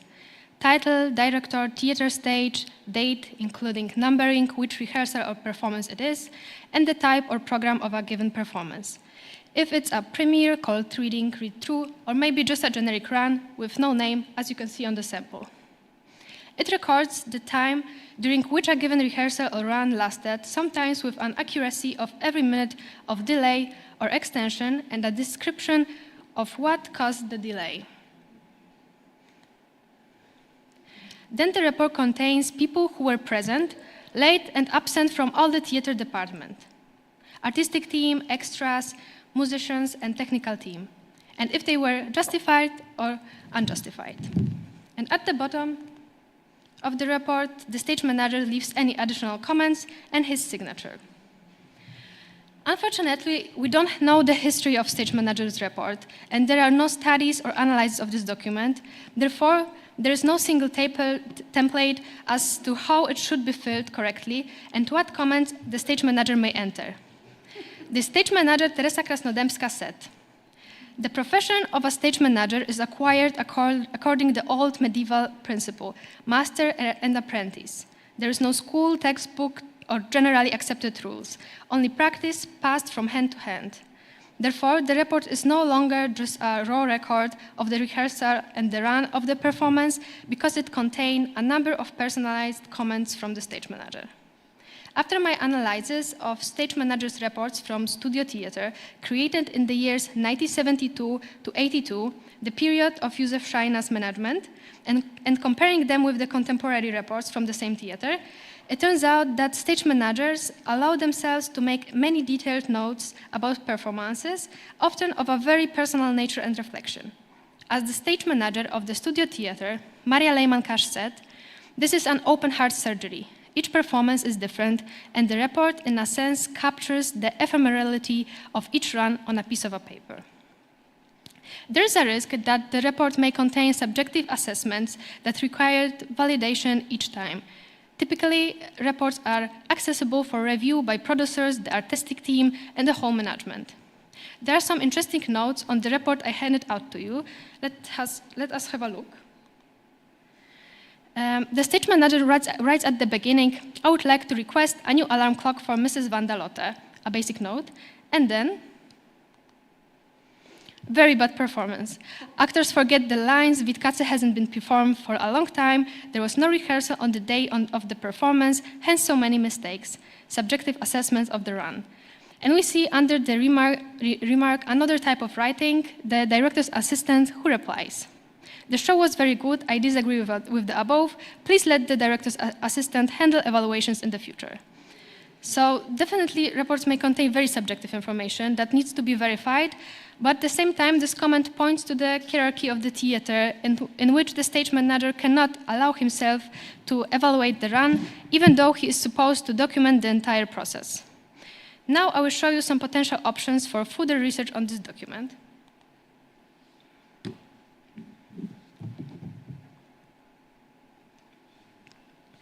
By analyzing reports, you can obtain a lot of information about the problems of a given institution. The reports from the time of Józef Szajna's management at the studio theater contain many comments about technical employees. For example, information about individual employees showing up to work drunk or failing to fulfill their assigned duties. There's also evidence in reports of attempts by technical workers to explain themselves. One of the acousticians explained that he works alone without help and is tired from work. With only this information, you can interpret this situation in diverse ways. Simply, without delving into the dispute, treat the stage manager's information as a bare fact, which is a sign of a very irresponsible behavior of an undisciplined technical team. But this description can be subjected to a deeper analysis, which might result in the reflection that the acoustician working on the play with Katze, directed by Józef Schreiner, was telling the truth. He was overworked because too much was expected of him. Perhaps he was actually working beyond his strength, and his attempts to communicate this were not accepted.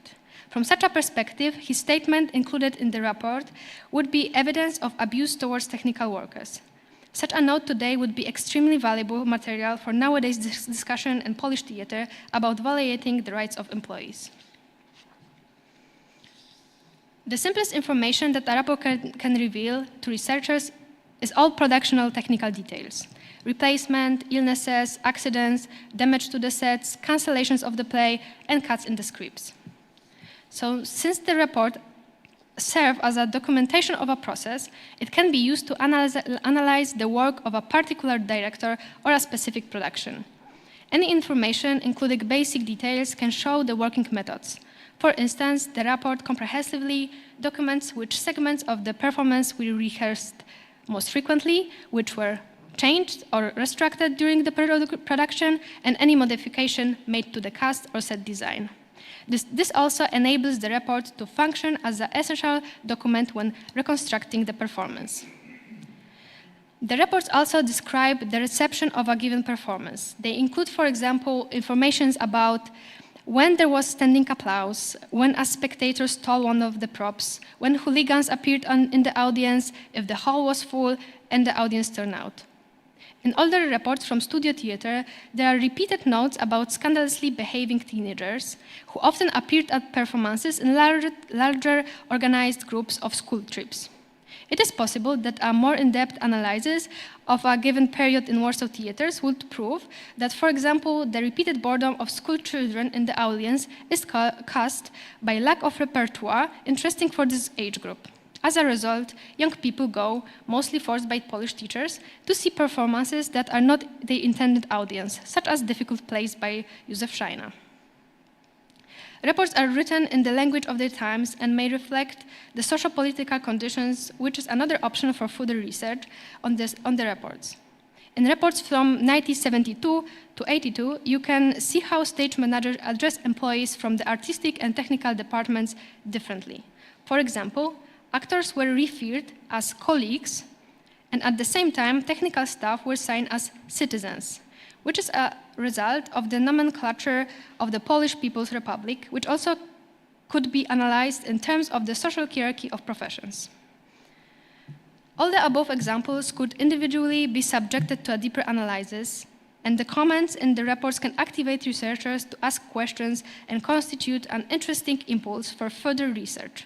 You can undoubtedly learn a lot from this document, and it might serve as an inspiration for research in various directions. Finally, one last further research option, which is a little private reflection, because for me the report became a source of interest for the authors of these documents, the stage managers. The discovery of Stage Manager's report was a catalyst for pondering the identity of individual in theater who fills this kind of document. A person who remains unseen, yet carries out an exceptionally challenging and important role in theater. The Stage Manager's report is a detailed documentation of the work of one person. For me, it was a breakthrough discovery of the existence of a profession that is almost invisible in Polish theater society. The stage manager experienced all the production crises and successes and is a silent witness to all the arguments and potentially uncomfortable situation. Knows who, when, and where. It is a profession characterized by immense trust and significant responsibility. The stage manager makes decisions when any issues arise, such as equipment malfunctions, missing props, unexpected complications, accidents, and illnesses. The stage manager plays a pivotal role in guaranteeing that everything is prepared on time and that others can focus on smooth execution of the performance without concern. At the same time, it is a profession that does not receive any merit and does not receive awards at festivals. It is a quiet and humble work. The stage manager, Maria Lejman-Kasz, comments on this saying, I'm the first viewer. Directors often ask me questions, but I never speak up without being asked. This is the worst. No director likes it. The stage managers are expected to look after the production of the show as if they were their children, but cannot interfere with it in any way. I saw a job advertisement for the Polish National Opera for the position of stage manager trainee, and the header includes a large quote, the motto of the announcement. The stage manager, remaining in the shadow, discreetly ensures the splendor and charm of the production, for which the directors receives prize. The ad sums up where a stage manager stands in the theater hierarchy, and that the job is supposed to be characterized by staying in the shadow, hard and invisible work that someone else will take credit for. While times are evolving, awareness of these often unnoticed professions remains limited, and discovering such forgotten documents within archives is particularly important in spreading awareness. I recommend taking an interest in reports during your own research and looking at what the invisible guard of the theater, a silent observer, the stage manager, can tell you about the topic you are working on. Thank you.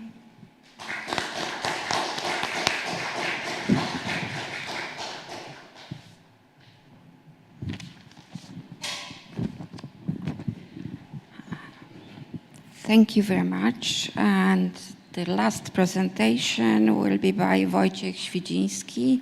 Welcome. Notes on filming theater. 3 recordings of Jerzy Grzegorzewski, Little Spirit. And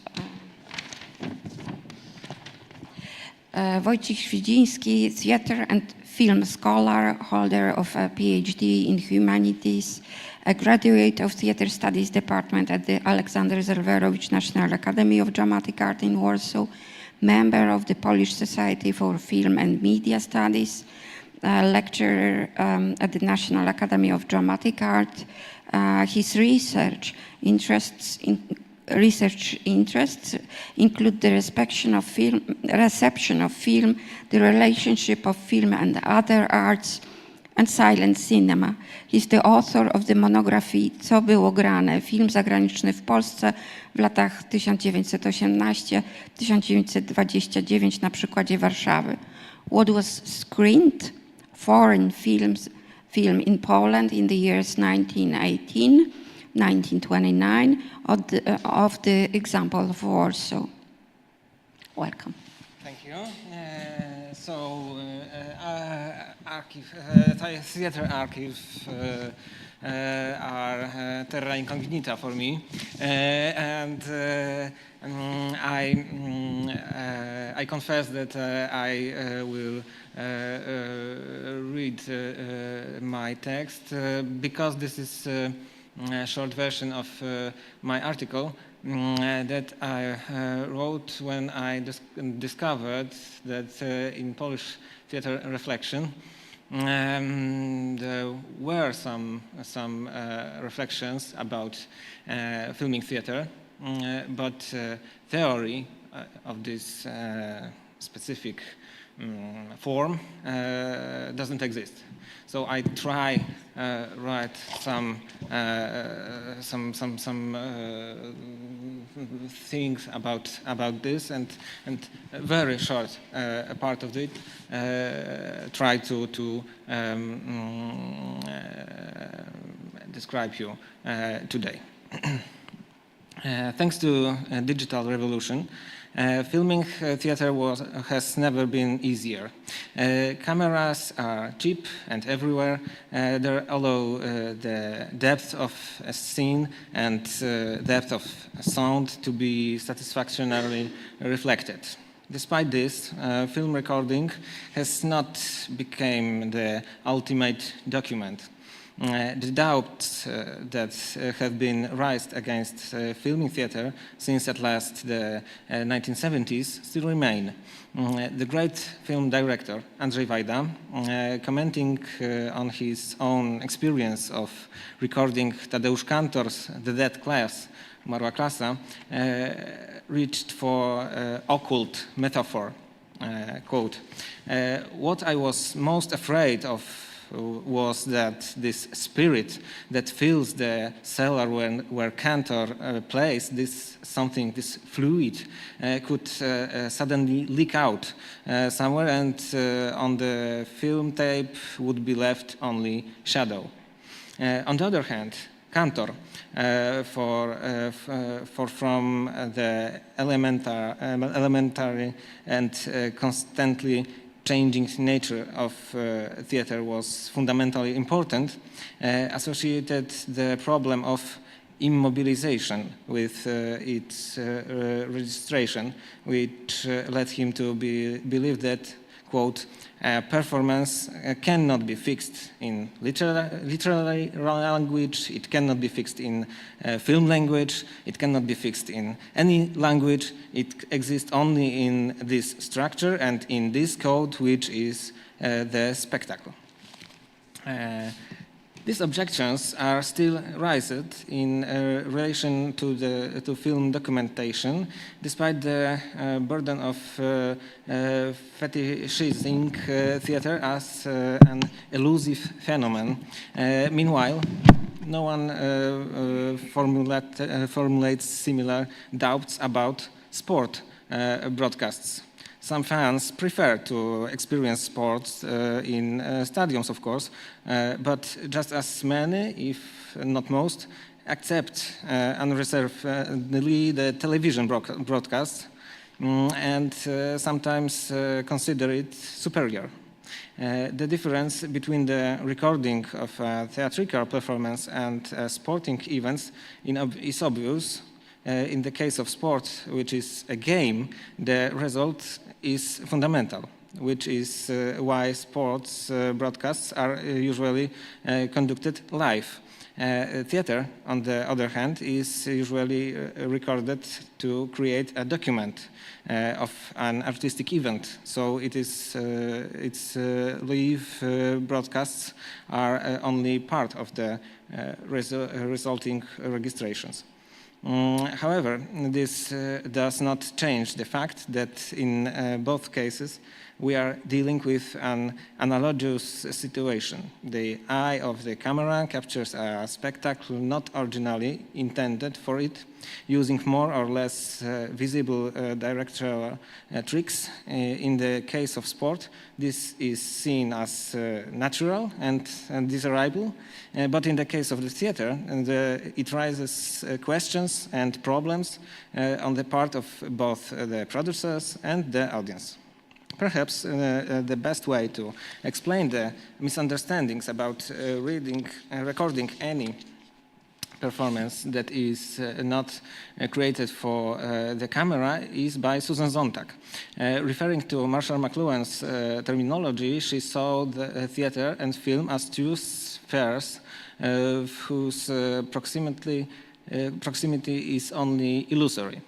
For, quote, cinema is a medium as well as an art, in the sense that it can encapsulate any of the performing arts and render it in a film transcription.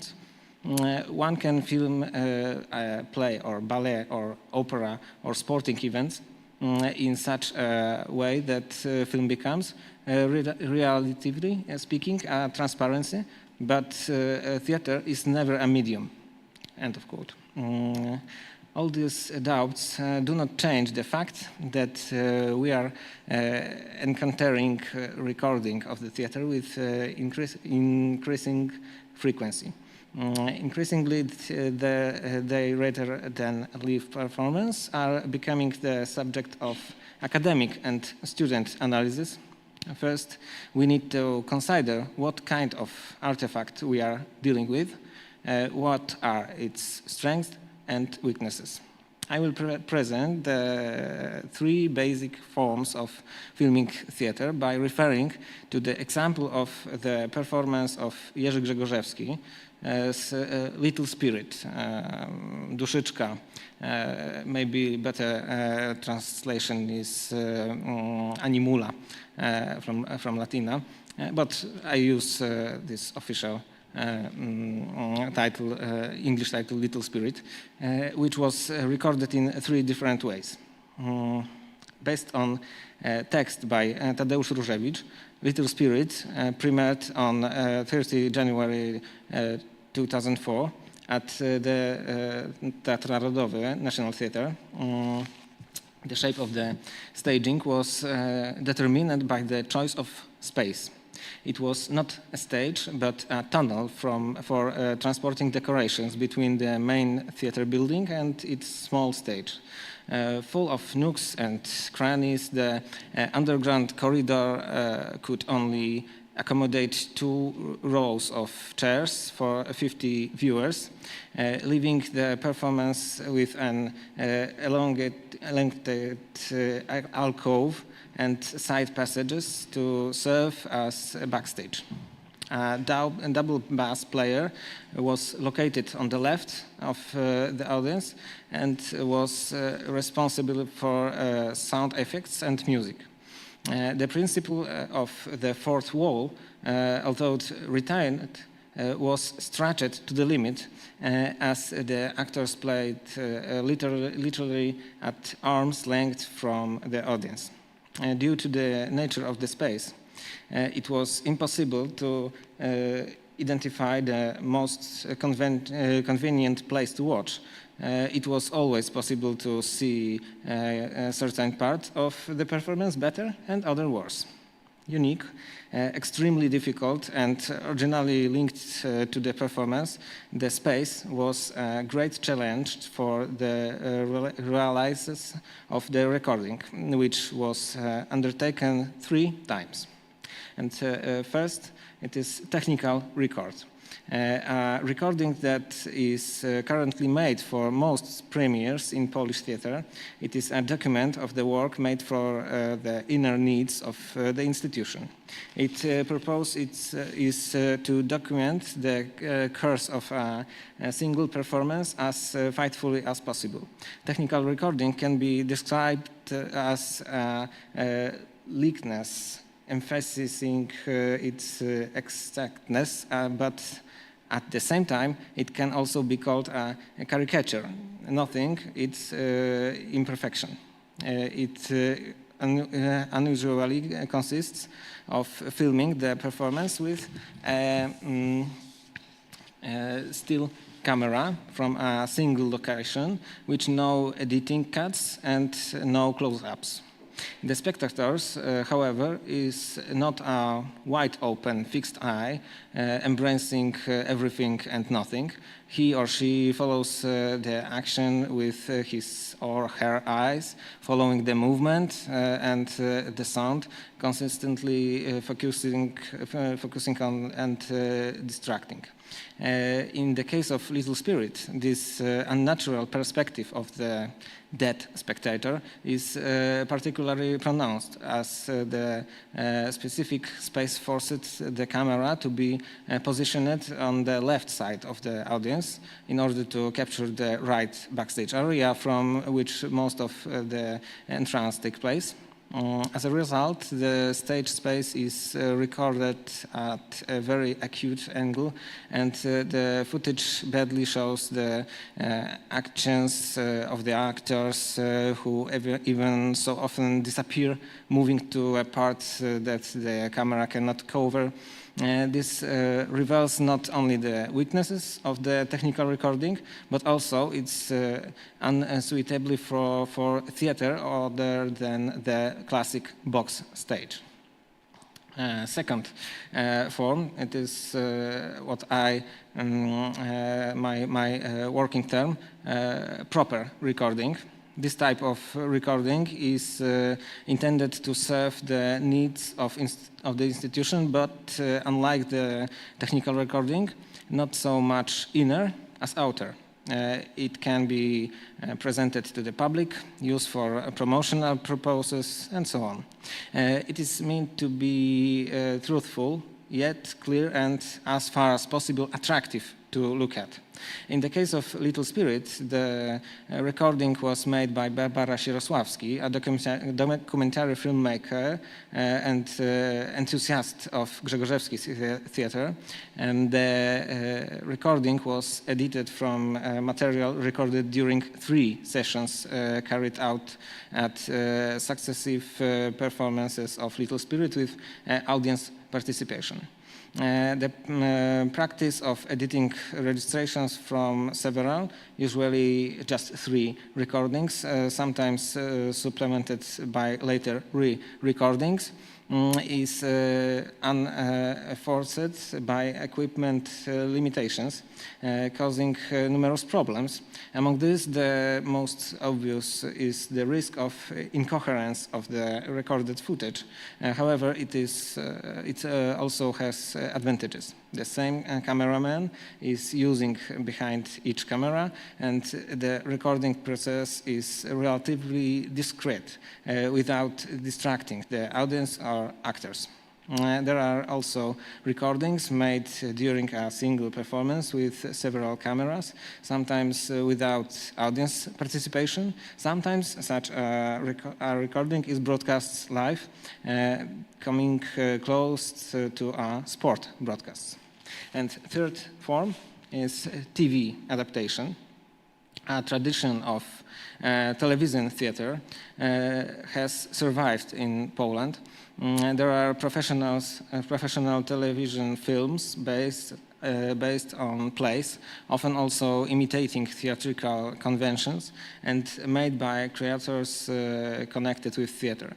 Many of these are productions created exclusively in a television studio, but some are adaptations of existing theatrical productions. This way, the case of Little Spirit, which was filmed for Polish television by Jacek Petrycki, a cinematographer and documentary filmmaker who has worked with television for many years, and the staging director of the spectacle, Grzegorzewski himself. It was he who was responsible for transcribing the play into the film medium, giving it in the author's seal of approval.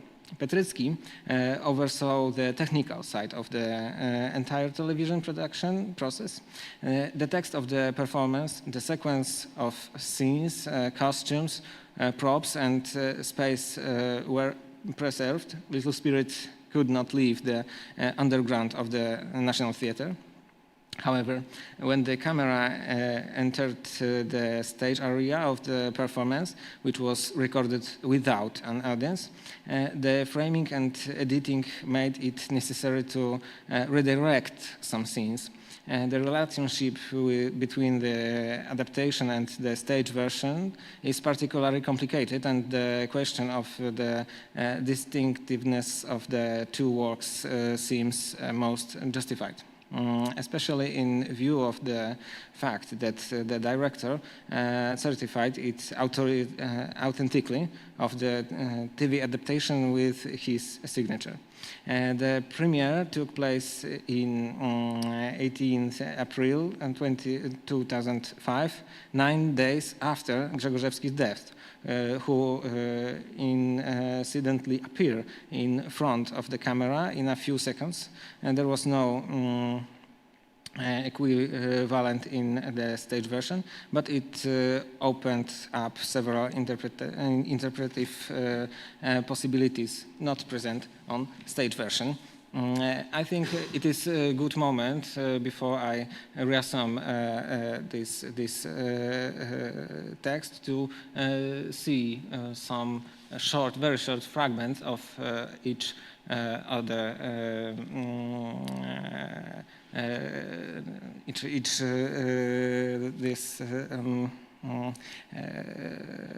these films, yes, and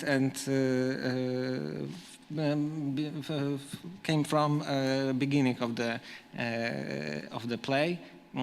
This same moment, please watch out. Poproszę o puszczenie fragmentów. Wśród ogłoszeń w gazecie zawiadomienie: pogrzeb odbędzie się. Wyprowadzenie zwłok.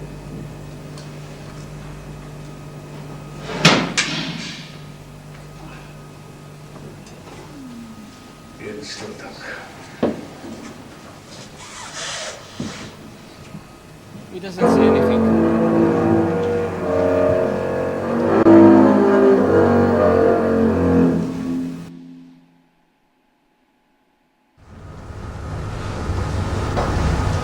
Wśród ogłoszeń w gazecie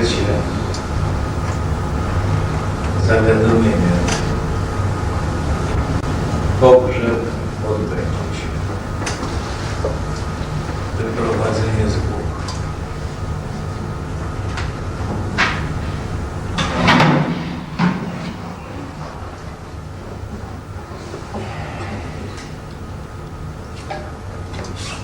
Z czego zwłóczy się ciało?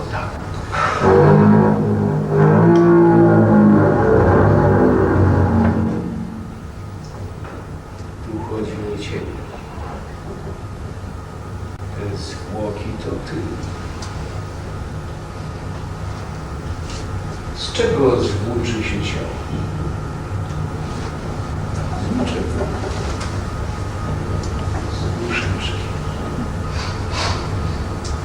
Z duszyczki. Ćma nocy, ani nieba.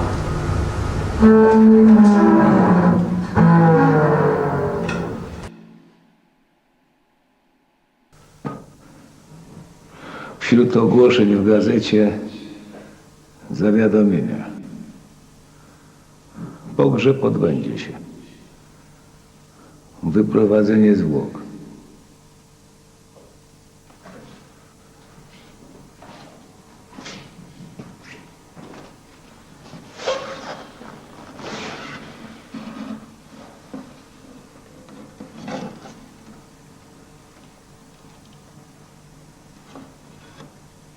Więc to tak.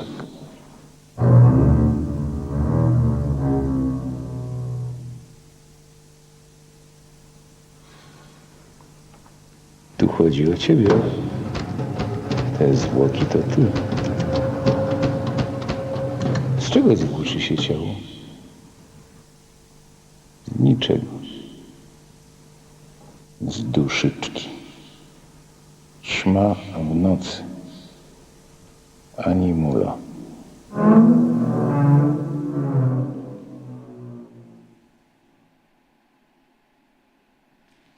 Thank you. But I reassume this what we saw and this what I said. What are the strengths and weaknesses of the different types of recording? Seemingly, for a theater researcher, technical recording seems to be the best solution. Recording covers the entire stage space, records the actions of all the actors present on the stage and every change of decoration. This is certainly the case of a classic performance on a box stage. However, it was if we are dealing, as in the case of Little Spirit, with a performance that experiments with space and creates deliberate abstractions for the audience, the technical recording proves to be quite helpless.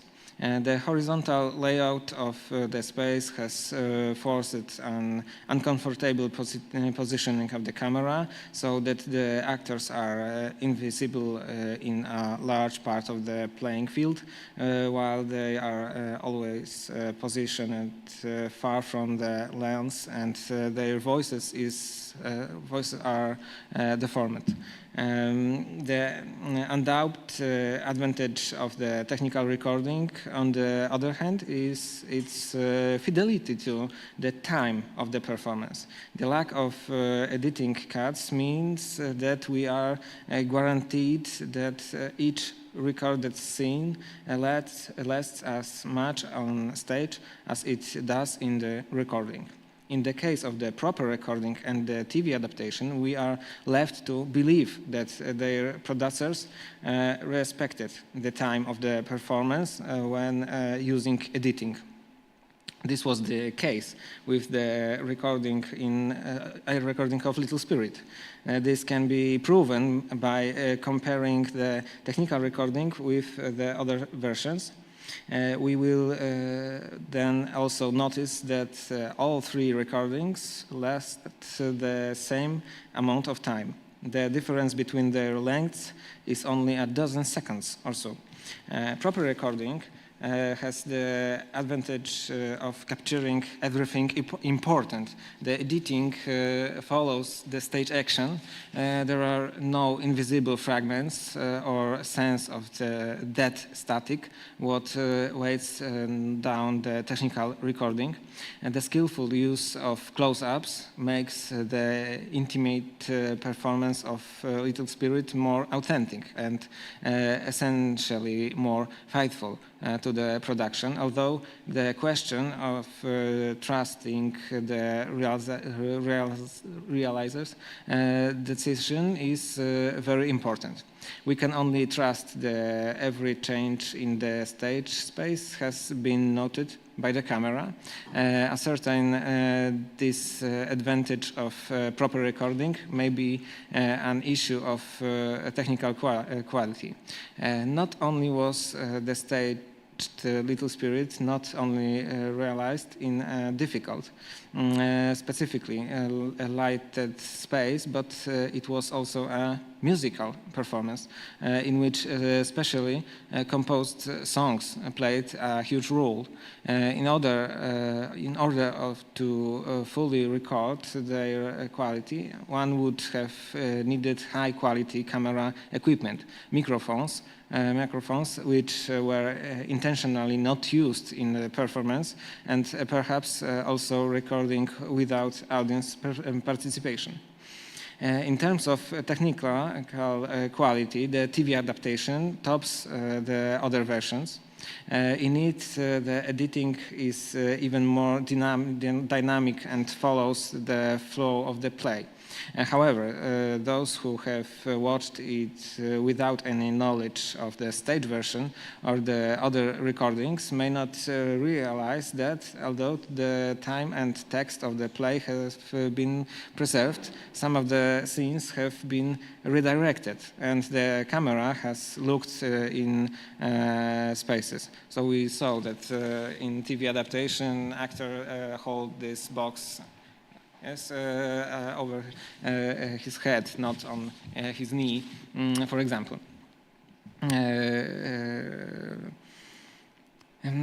Some of the scenes have been redirected and the camera has looked into space not visible to the viewer, for example, into the depths of the tunnel where the scene was set.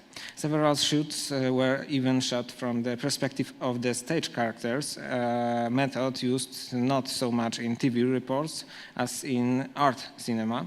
And television's Little Spirit is thus a new version of the show from the National Theatre. Luckily, the director of the show managed to participate in the production of this recording. We also know that it was from him that the suggestions for changings in acting and specific camera positioning came. To recapitulate, recording has long since become a capital way of capturing theater, but it is still far from perfect. Thanks to improvements in the technical level, there are times when we can see a recording as better, more interesting, more dynamic than the original performance. From the point of view of theater scholars, however, the most comfortable situation would be one like that of Little Spirit, when we have three kinds of recordings that completely each other perfectly. Thank you.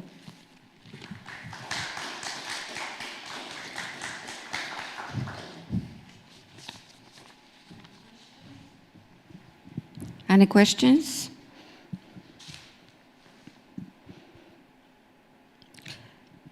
If not, yes, if not, I have an honor to close our meeting. It was the meeting of annual meeting of ENICPA, a European network of centers of information, centers of information of performing arts, or I mix something, it's a very long name.